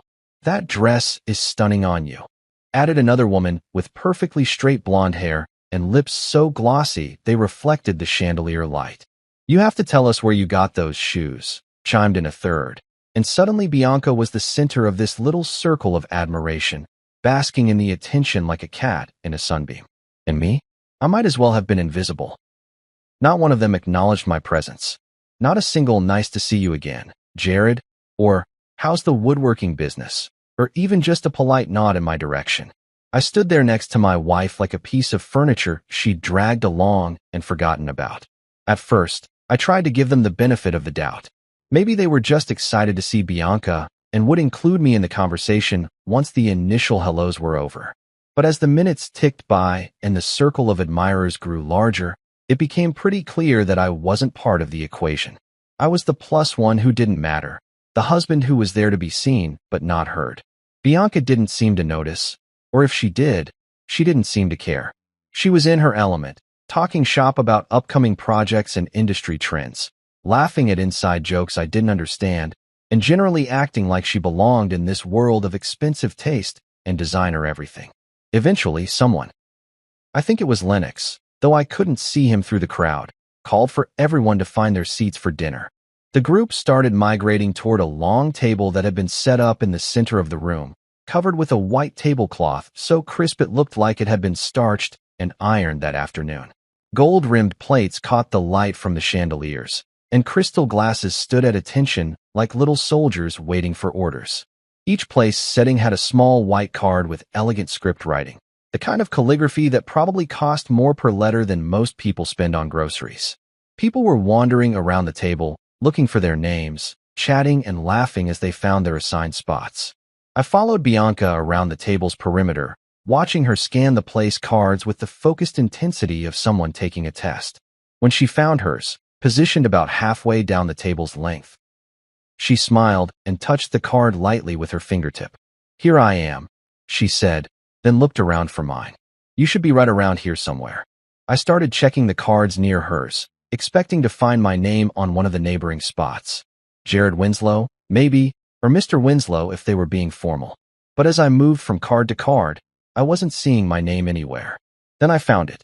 The card was positioned directly across from Bianca's seat, and at first glance, I thought there had been some kind of mistake. The calligraphy was beautiful, just like all the others, but the words didn't make sense. I picked up the card and read it again, certain I was misunderstanding something. But no, there it was, in elegant script that had probably taken someone 20 minutes to perfect. Clueless idiot trash.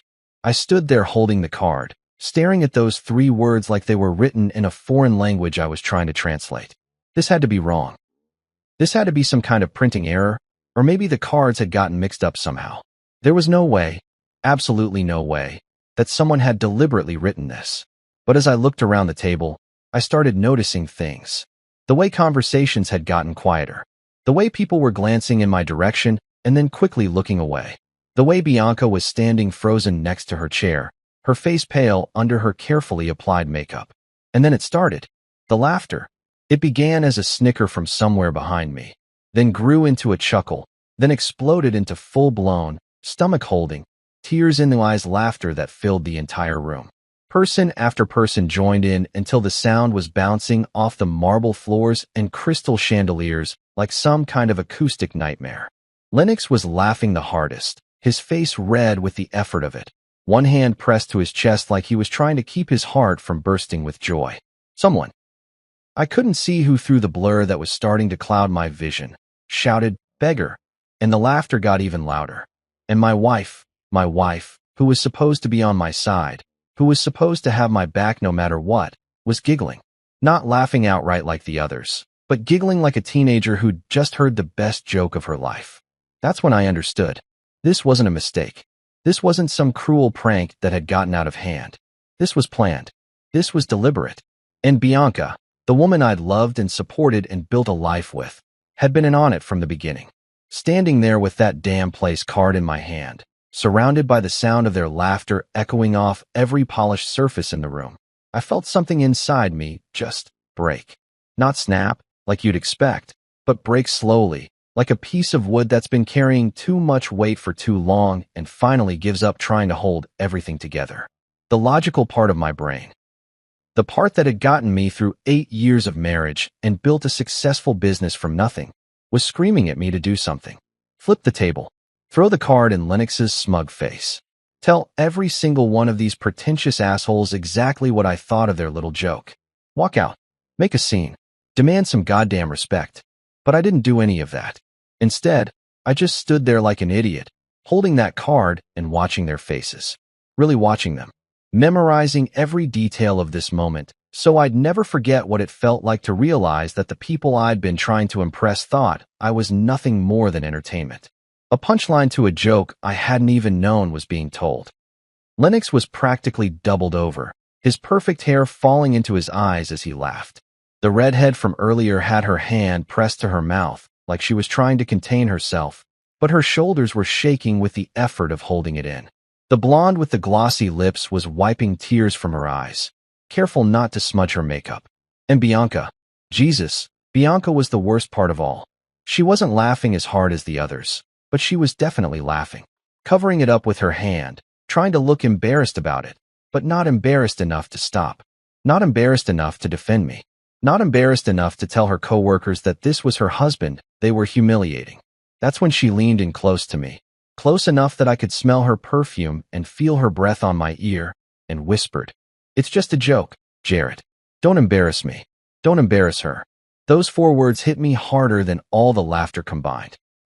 Because right there, in that whispered plea, was everything I needed to know about where I stood in my wife's world. I wasn't her partner. I wasn't her equal. I was a potential source of embarrassment that she had to manage and control. I looked at her, really looked at her, and saw something in her eyes that I'd probably been missing for months, maybe years. She wasn't ashamed of what her coworkers had done. She was worried about what I might do in response. She was worried that I might ruin her image, might make her look bad in front of the people she was trying so hard to impress. The laughter was starting to die down now, replaced by expectant silence as everyone waited to see how I'd react. Would I lose my temper? Would I storm out? Would I give them the dramatic scene they were probably hoping for? I felt my fingers tighten around the napkin that had been placed next to the offensive place card. For a second, I imagined what it would feel like to flip that perfectly set table, to send all those gold-rimmed plates and crystal glasses crashing to the marble floor, to tell Lennox exactly what I thought of him and his amateur hour power plays, to grab Bianca's arm and drag her out of there like a man with some self-respect would do. But I didn't do any of that either. Instead, I set the place card down carefully on the table, pulled out the chair, and sat down. Slowly, deliberately, like a man who had all the time in the world and nowhere else he'd rather be. The silence that followed was different from the expectant quiet that had come after the laughter. This was uncomfortable silence. Confused silence. They'd set up their little trap expecting fireworks, and instead they got nothing. Just a guy calmly taking his assigned seat at their fancy dinner table. I spread the napkin across my lap and looked around the table, making eye contact with each person who had been laughing just moments before. Not in an aggressive way, not like I was trying to stare them down or intimidate them. Just looking, taking inventory, counting faces and filing away names for future reference. Because here's the thing about people like this. People who think they're better than everyone else. People who find their entertainment in humiliating others. They don't know what to do when their target refuses to play the victim. They expect anger. They expect hurt feelings and dramatic exits, and maybe some crying. What they don't expect is calm acceptance. Lennox was the first to break. He cleared his throat and said, "Come on, Jared, it's just a little fun. We're all creative types here. We have a sense of humor." I nodded politely and reached for my water glass. "I can see that," I said, my voice steady and conversational. "Very creative." Bianca was staring at me from across the table, and I could practically see the wheels turning in her head as she tried to figure out what I was thinking. Good. Let her wonder. Let her sit there in her beautiful silk dress and wonder what was going through her husband's mind. The truth was, I wasn't sure myself. All I knew was that something fundamental had shifted in the last few minutes. The man who had walked into this restaurant trying to make a good impression on his wife's coworkers was gone. In his place was someone I didn't entirely recognize yet. Someone who was done caring what these people thought of him. Someone who was just getting started. I picked up the offensive place card again and studied it like I was examining a piece of craftsmanship. The calligraphy really was beautiful, I had to admit. Someone had put real effort into making my humiliation look elegant. "You know," I said, loud enough for the whole table to hear, "this is really nice work. Very professional. I'm curious, who's the artist?" The silence stretched on for what felt like hours, but was probably only seconds. Nobody wanted to claim credit now that the joke had fallen flat. I smiled and placed the card carefully next to my plate, like it was something precious I wanted to keep as a memento. "Well," I said, "whoever it was, they've got real talent." And then I waited to see what would happen next. The first course arrived with all the pomp and circumstance you'd expect from a place that charged more for one meal than most people spend on groceries in a month. Some kind of fancy salad with ingredients I couldn't pronounce, arranged on plates that looked like they belonged in an art museum.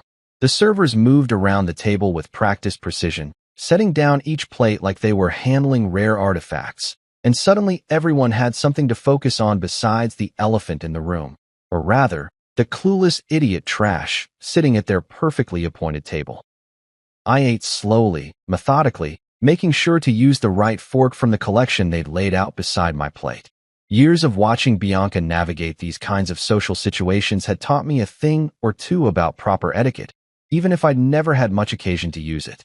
Every bite was deliberate, every sip of wine calculated to show these people that I wasn't going anywhere, wasn't going to be rushed or intimidated into leaving.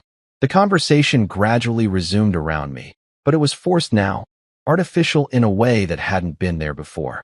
People were trying too hard to act normal, like nothing had happened, but I could feel their eyes on me whenever they thought I wasn't looking, waiting for me to crack, maybe, or trying to figure out what my game was. About halfway through the main course, some pretentious piece of fish that probably had its own Wikipedia page, Lennox finally made his move. He'd been quiet during most of the meal, which surprised me. I'd expected him to be the type who couldn't let a moment of silence pass without filling it with the sound of his own voice. But he'd been patient, waiting for the right moment to strike. He leaned back in his chair, wine glass in hand, and fixed me with that smug smile of his. The one that said he knew something I didn't, that he was operating on a level I couldn't possibly understand. It was the kind of smile that probably worked great on clients and subordinates, but it just made me want to see how long it would take to wipe it off his face. "You know, Jared," he said, his voice carrying that casual authority that comes with being used to having people listen when you talk. "I have to say, you're taking this whole thing a lot better than I expected." The table got quiet again. Not the uncomfortable silence from before, but the kind of focused attention you get when everyone knows something important is about to happen. Even the servers seemed to sense it, hanging back near the kitchen doors instead of circulating with their wine bottles and water pitchers. "Am I?" I asked, cutting another piece of my fish with the precise movements I used when I was working on a particularly delicate joint. What exactly were you expecting? Lennox's smile widened, and I could see him settling into what he probably thought was going to be a fun little power play. The kind of verbal chess match he was used to winning because he held all the cards and made all the rules. Well, he said, swirling his wine like he was some kind of sommelier. Most people would be pretty upset about finding a place card like that. Might even cause a scene. Storm out, maybe throw a few accusations around. He paused to take a sip, clearly enjoying himself. But you're just sitting there, calm as can be. It's interesting. I nodded thoughtfully, like he'd just shared some profound insight about human nature. You seem to know a lot about how most people would react to being humiliated at a dinner party.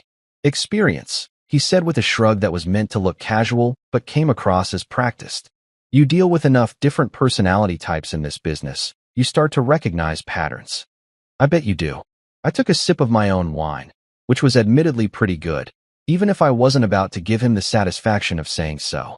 Must be nice, being able to predict how people will behave. Makes it easier to manipulate them, I'd imagine. That got a reaction. Not a big one. Lennox was too smooth for that. But I caught the slight tightening around his eyes, the way his smile became just a fraction less natural. He wasn't used to people calling him out so directly, especially not in front of an audience. Manipulate is a strong word, he said, but his voice had lost some of its casual confidence. I prefer to think of it as social dynamics. Understanding what makes people tick. Right. I leaned forward slightly, matching his casual posture. So, when you had someone write clueless idiot trash on my place card, that was just you understanding what makes me tick. The silence that followed was so complete I could hear the soft jazz music they had playing in the background, something I hadn't even noticed before. Lennox's smile faltered for just a moment before he managed to prop it back up, but it was too late. Everyone at the table had seen it slip. Relax, Jared, he said, and now there was an edge to his voice that hadn't been there before. We're all creative types here. We have a sense of humor. You can't take everything so seriously. There it was. The deflection. The attempt to make me the problem for not appreciating their little joke. It was exactly what I'd expected and exactly what I'd been waiting for. I looked around the table, making eye contact with each person who had been laughing earlier. Some of them were staring at their plates now, suddenly fascinated by their food. Others were watching the exchange with the kind of morbid curiosity you get when you're watching a car accident happen in slow motion. Then I looked at Bianca. She was sitting perfectly still, her hands folded in her lap, her face carefully neutral. But I could see the tension in her shoulders, the way she was holding herself like she was braced for impact. She knew what was coming, even if she didn't know exactly what form it would take. You're absolutely right, Lennox, I said, my voice as calm and measured as it had been all evening. I should definitely relax. After all, what's a little humiliation between friends? I raised my wine glass in a mock toast, and the gesture was so unexpected that a few people actually lifted their glasses in response before they realized what they were doing. To creative types, I said, loud enough for the whole restaurant to hear, and their sense of humor. Lennox was still smiling, but it looked painted on now, like a mask that was starting to crack around the edges. He raised his own glass, probably because he didn't know what else to do, and that's when I knew I had him. Because here's the thing about bullies, they're only comfortable when they're in control. When they can predict how their victims will react, when they can stay one step ahead of the conversation. But when someone refuses to play by their rules, when someone turns their own game against them, they don't know what to do with themselves. And Lennox Carter was about to find out just how creative a simple woodworker could be. The rest of the meal passed in a kind of suspended animation, like everyone at the table was holding their breath waiting for something to explode. Dessert came, some elaborate chocolate thing that probably took 3 pastry chefs and a degree in engineering to construct. And I ate every bite, making sure to compliment the presentation loud enough for the surrounding tables to hear.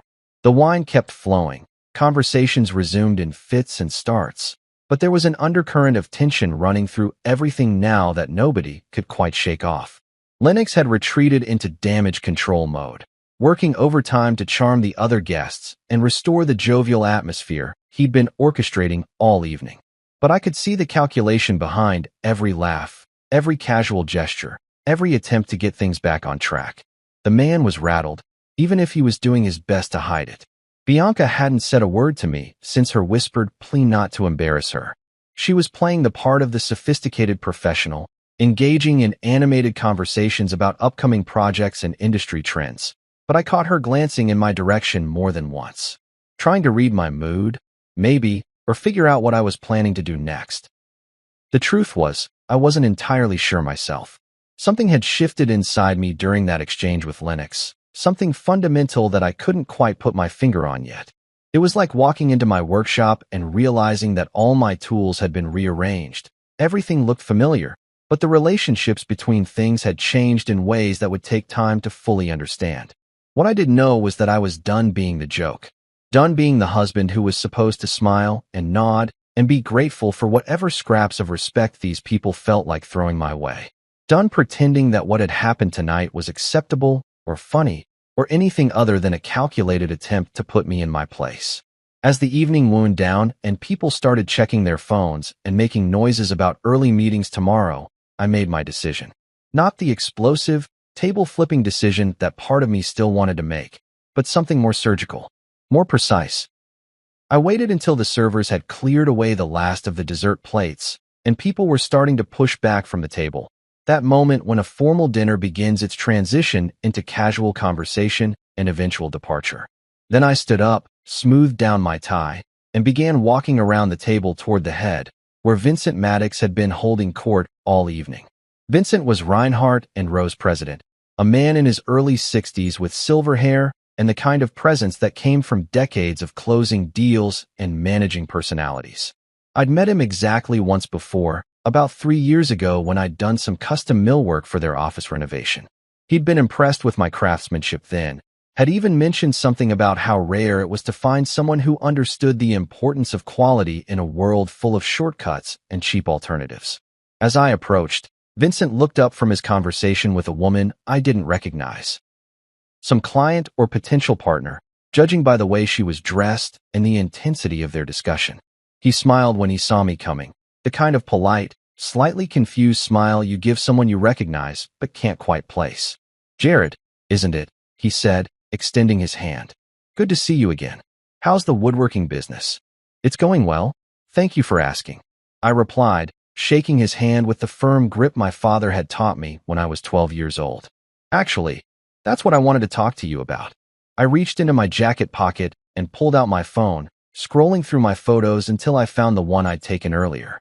The place card, in all its elegant, insulting glory, captured in perfect detail on my phone's camera.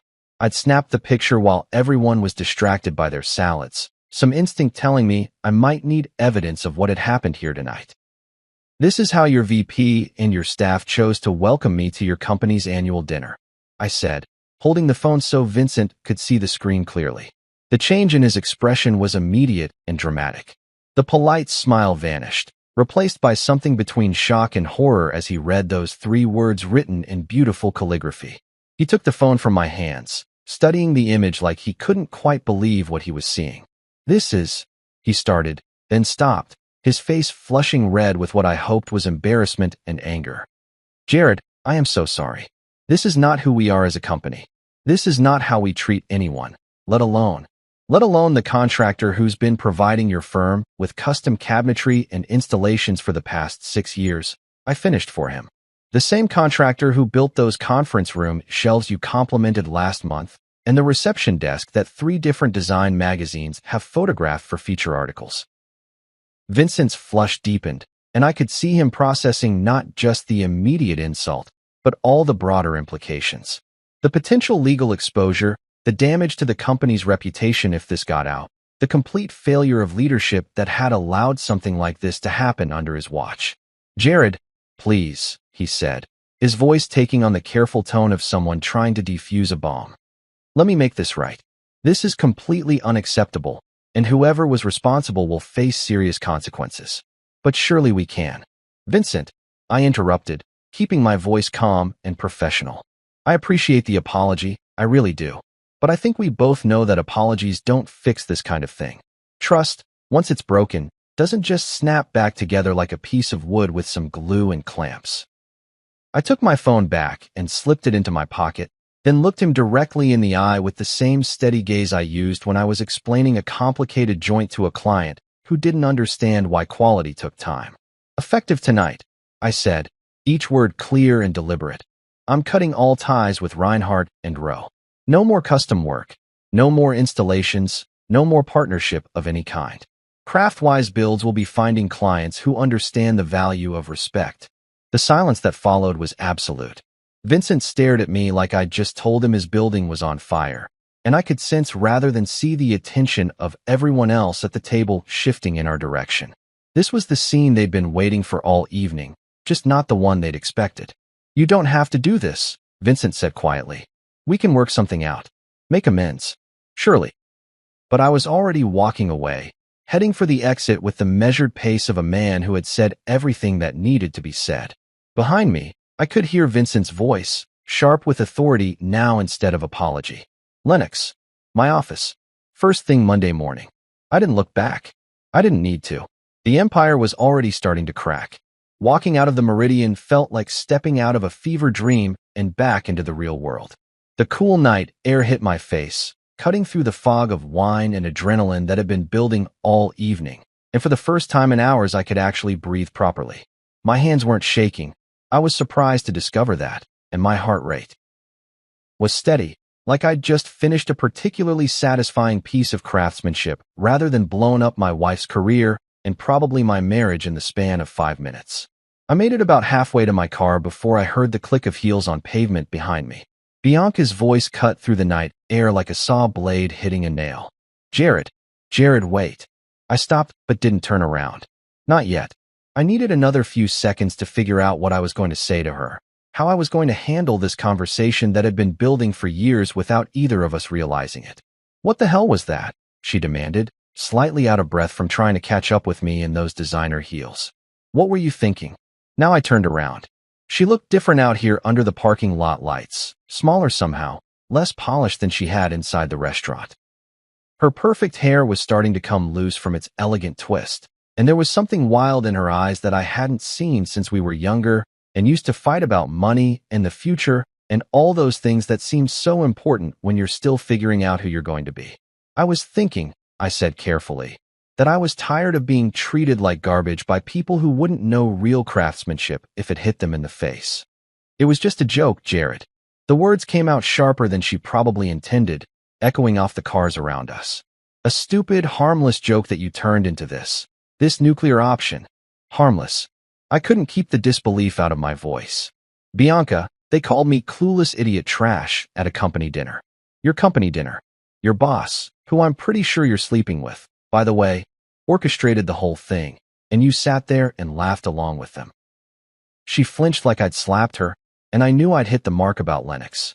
The affair had been obvious to everyone except me, apparently, and even I had finally figured it out. We're not," she started, then stopped, her shoulders sagging as she realized there was no point in denying something that was written all over her face. "It's complicated, Jared." "No," I said, surprised by how calm my voice sounded. "It's really not. You either respect your husband or you don't. You either stand up for him when people humiliate him or you don't. There's nothing complicated about it." She was crying now, mascara starting to streak down her cheeks in thin black lines. "You don't understand the pressure I'm under at work. The politics, the competition. I can't afford to make waves right now, not when I'm so close to making senior partner. So you threw me under the bus instead. I didn't mean for it to go that far. I thought you'd just laugh it off, maybe make some self-deprecating joke, and then everyone would move on. I never thought you'd. What? Stand up for myself? Have some self-respect." The silence stretched between us, filled with all the things we'd never said to each other over the years. All the small compromises and accommodations that had seemed reasonable at the time, but had apparently been building up to this moment in a parking lot outside a restaurant where I'd just torched the professional relationship that had been keeping us financially comfortable. "Do you have any idea what you've done?" she asked finally, her voice barely above a whisper. "Vincent's going to fire Lennox. Maybe some of the others too. And when word gets out about this, about what happened." "Good," I said, and I meant it. "Maybe next time they'll think twice before humiliating someone for their own entertainment. This isn't just about them, Jared. This is about us. About our life together.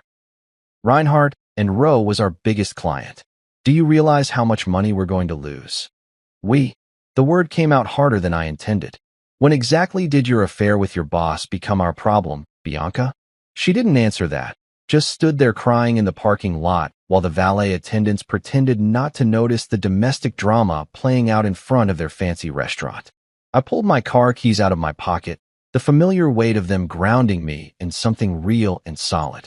I'm going home, I said. We can finish this conversation when you're ready to be honest about what's really been going on. Jared, please.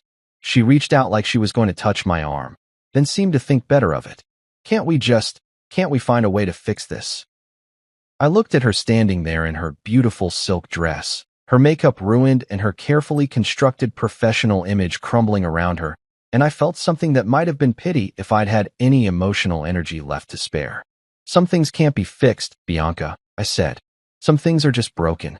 I got in my car and drove away, leaving her standing under the parking lot lights. In my rearview mirror, I could see her pulling out her phone, probably calling Lennox to do damage control, to figure out how to spin this disaster into something manageable. But as I drove through the quiet streets toward home, toward my workshop and my tools and the honest work that had never once made me feel small or worthless, I realized something that surprised me. I wasn't broken. For the first time in years, maybe for the first time in my entire marriage, I felt completely, solidly whole. The empire they'd built on other people's humiliation was cracking, all right. And I was the one holding the sledgehammer. The first 3 days after the dinner were eerily quiet. I went about my usual routine. Coffee at 5:30, workshop by 6, working on the current projects I had lined up, but it felt different somehow, like I was moving through a world that had fundamentally changed while I slept. Bianca hadn't come home that night, and she hadn't called either. Her absence filled the house like smoke, seeping into every room and making everything feel temporary and uncertain.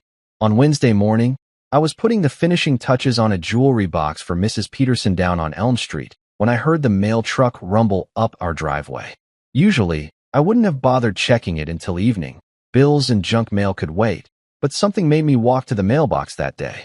Maybe it was intuition, or maybe it was just the need to do something normal in a week that had been anything but.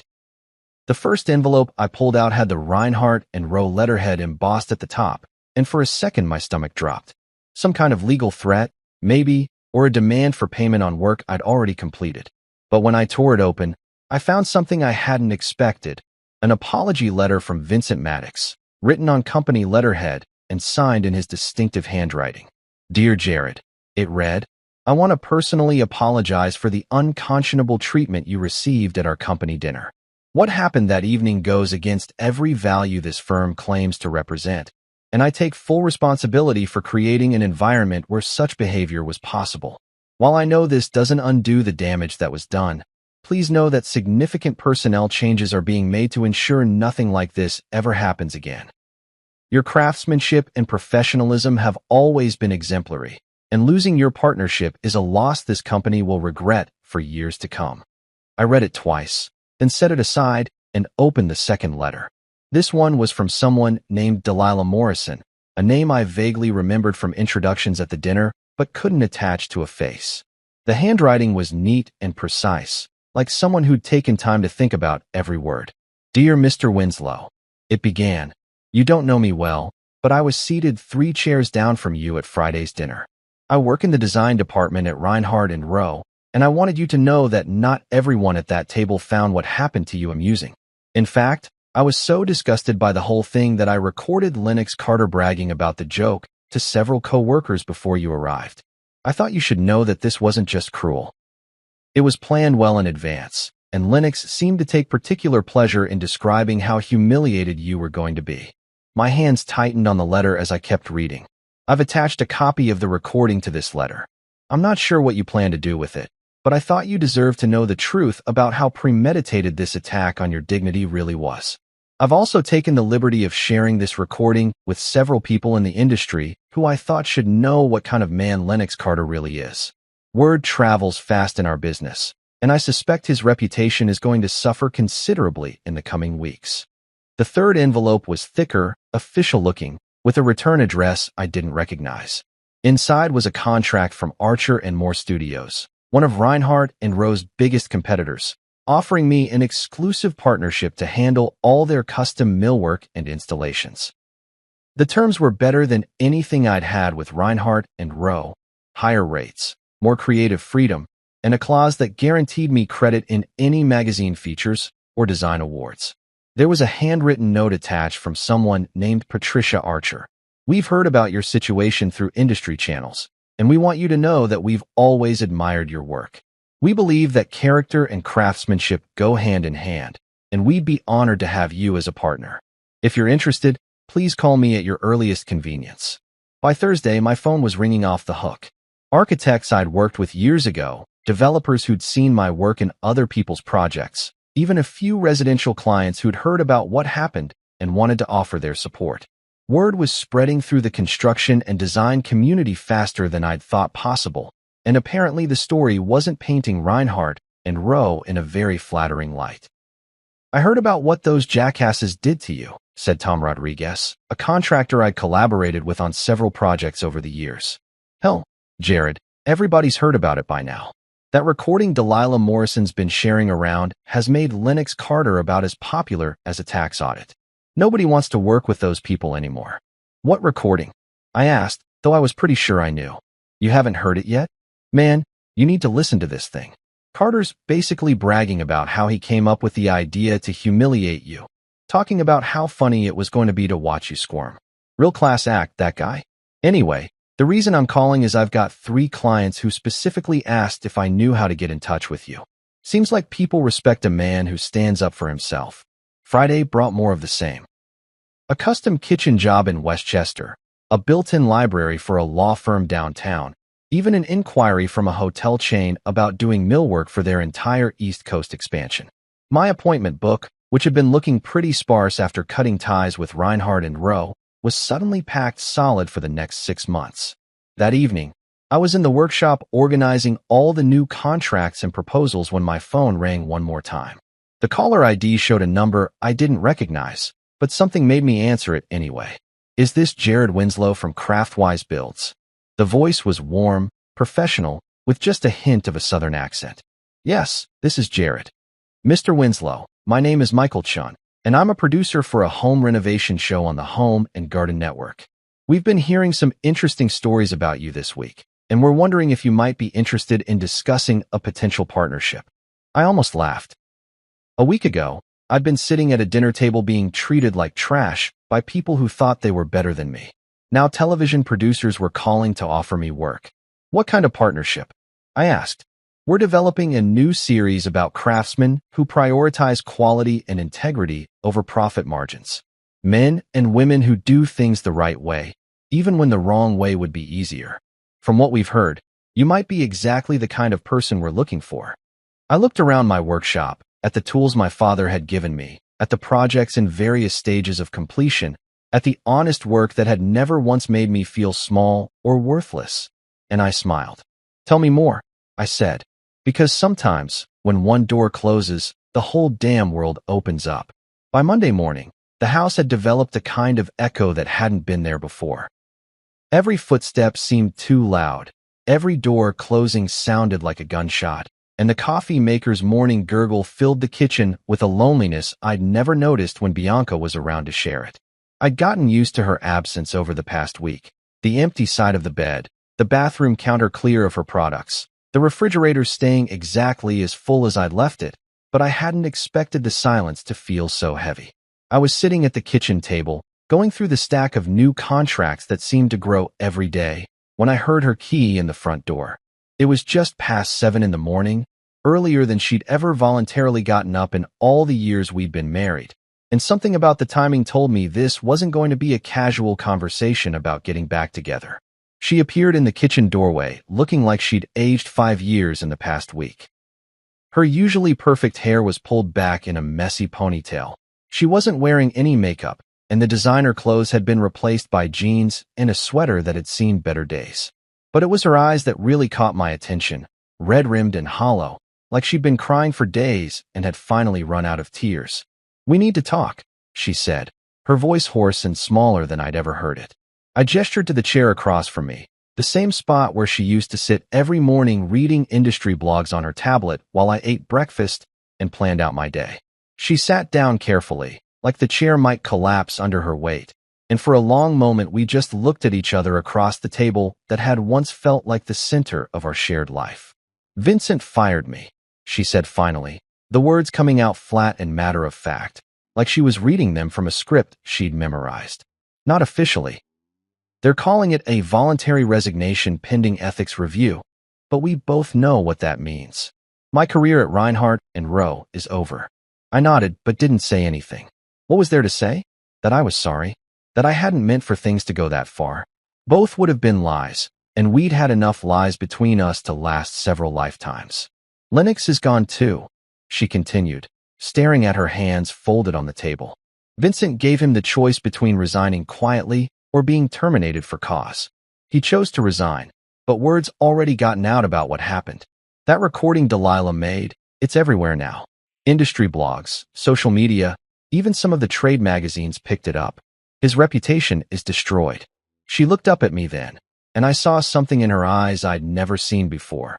Not anger or hurt or even regret, but a kind of bewildered confusion, like she was trying to solve a puzzle that didn't have enough pieces.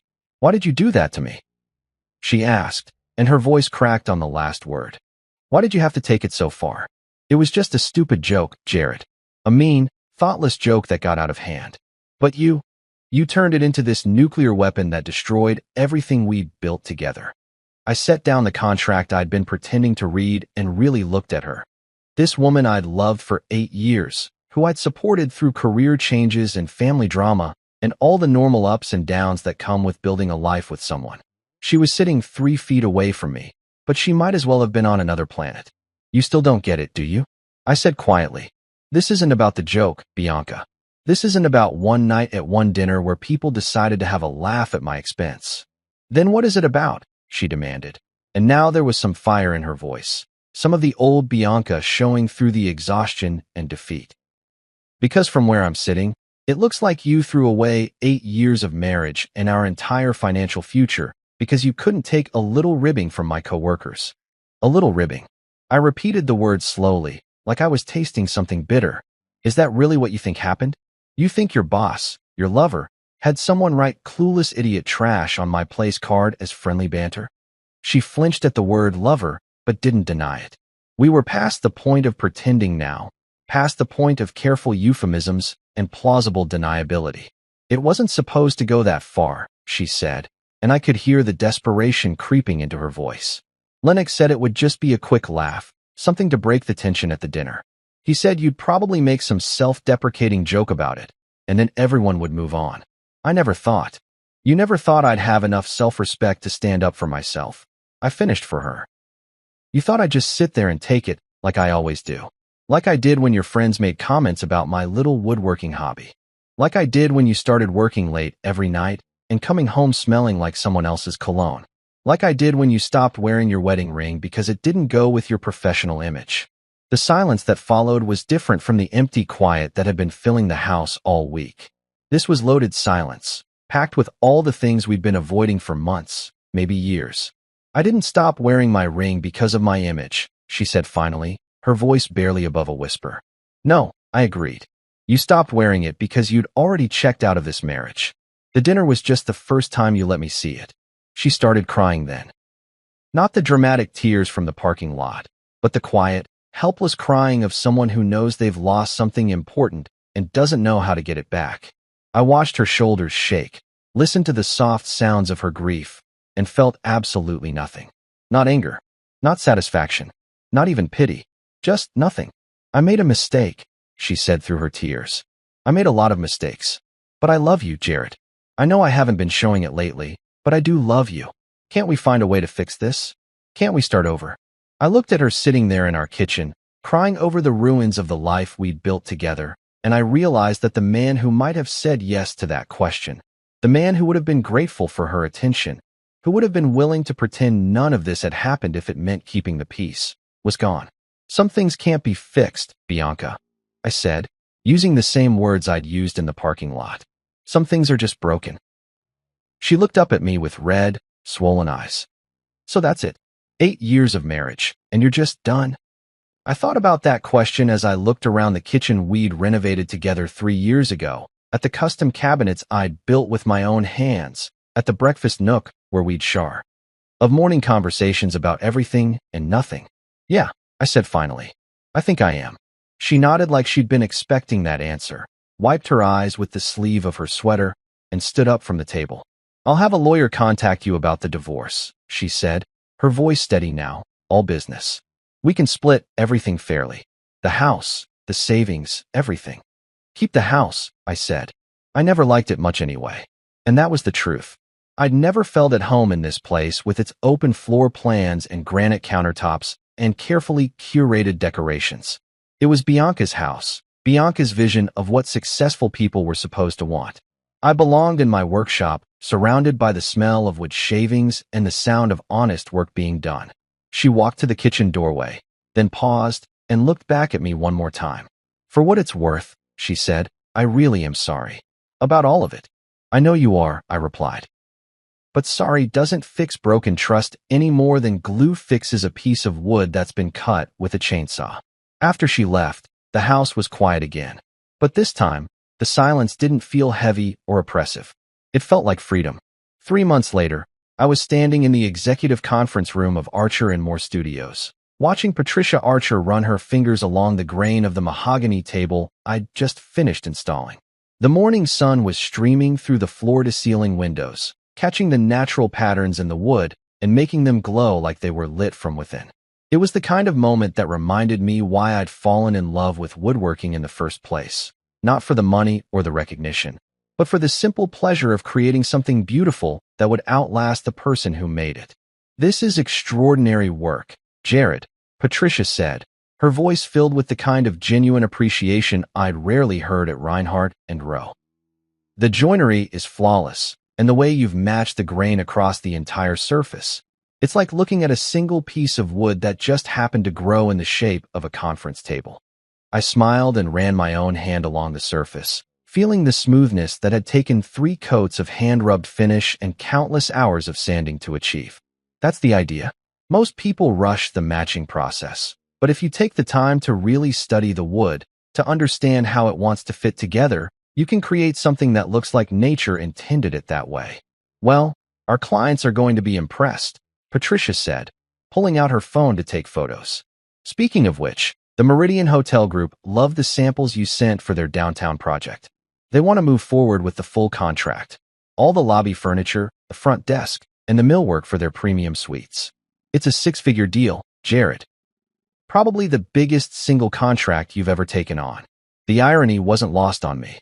The Meridian Hotel Group was the same company that owned the Meridian Restaurant, where my marriage had essentially ended over a place card and a room full of cruel laughter. Now they were offering me the kind of work that would establish Craftwise Builds as a major player in the luxury hospitality market. What about the timeline? I asked, already mentally calculating the materials I'd need and the additional help I might have to hire. They want to break ground on the project next month, with the millwork installation scheduled for early fall. I know it's ambitious, but they specifically requested you after seeing some photos of your previous work. Apparently, word has gotten around about your, shall we say, principled approach to business. That was Patricia's diplomatic way of referring to what had happened at Reinhardt & Rowe. The story had become something of a legend in the design and construction community. The craftsman who'd walked away from a lucrative partnership rather than tolerate disrespect. It had opened doors I never would have imagined, brought me clients who valued integrity as much as skill, and turned Craftwise Builds from a one-man operation into something that was starting to resemble a real company. My phone buzzed with a text message, and I glanced down to see it was from Tom Rodriguez, the contractor who'd been one of the first to call after the dinner incident. Just saw the article in Architectural Digest. The message read, "You're famous now, my friend. Well deserved." I frowned and looked at Patricia. What article? She grinned and pulled out her tablet, scrolling through until she found what she was looking for. I was going to mention this, but I wanted to wait until we finished discussing the hotel project. Take a look. The article was titled, "Integrity in the Age of Instagram. Why One Craftsman's Stand for Respect is Reshaping the Industry," and it featured a full-page photo of me in my workshop surrounded by the tools and projects that define my daily life. The piece went on to describe what had happened at the Reinhardt and Rowe dinner, but not in a sensational or gossipy way. Instead, it focused on the broader issues of respect, professionalism, and the value of skilled craftsmanship in a world that often prioritized flash over substance. They interviewed Vincent Maddox, Patricia said, pointing to a quote halfway down the page. He called losing your partnership one of the biggest professional regrets of my career and said the company had implemented new policies to ensure that kind of behavior never happens again. I scrolled down and found another quote, this one from Delilah Morrison, who had apparently left Reinhardt and Rowe shortly after the dinner incident to start her own design consultancy. Jared Winslow showed all of us that there's a difference between being professional and being a doormat, she'd said.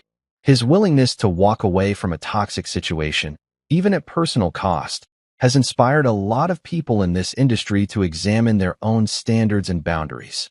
The article went on to mention that several other contractors and craftspeople had come forward with their own stories of mistreatment at various firms, leading to what one industry expert called a long overdue conversation about workplace culture in the design world. There's more, Patricia said, turning the tablet to show me another section. They're featuring your work in next month's issue. The jewelry box you made for your anniversary, some of the custom cabinets from your residential projects, and preliminary sketches for the hotel project. You're going to be the cover story. I stared at the screen, trying to process the fact that my face was going to be on the cover of one of the most prestigious design magazines in the country. A year ago, I'd been grateful for the occasional mention in Reinhardt and Rowe's marketing materials. Now I was apparently some kind of industry spokesperson for integrity and quality craftsmanship. How does it feel? Patricia asked, studying my expression. Being the face of the movement to bring respect back to skilled trades?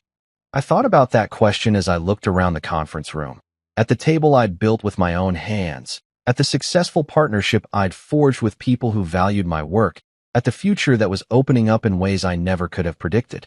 Honestly, I said, it feels like coming home. My phone buzzed again, this time with a call from an unknown number. I almost let it go to voicemail, but something made me answer. Jared Winslow. Mr. Winslow, this is Sarah Chun from the Home and Garden Network. I think my brother Michael spoke with you a few months ago about a potential television project. I remembered the conversation, the producer who'd called about a show featuring craftsmen who prioritized integrity over profit. I'd been interested but hadn't heard back after our initial discussion. Yes, I remember. Well, we've been following your story, and we'd love to move forward with that partnership we discussed. We're looking at a 13-episode first season, focusing on your approach to custom woodworking and the philosophy behind your business practices. Are you still interested? I looked at Patricia, who was grinning like she'd just won the lottery, and thought about how far I'd come from that night at the Meridian when I'd been dismissed as clueless idiot trash. Let's talk, I said, because sometimes, when you stand up for yourself and refuse to accept anything less than respect, the whole world notices. And sometimes, just sometimes, they decide to build something better right alongside you. I wasn't Bianca's plus one anymore. I wasn't anybody's afterthought or comic relief or convenient target.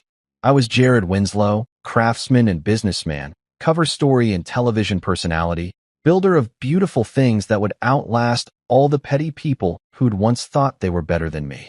And I'd never needed their spotlight to shine.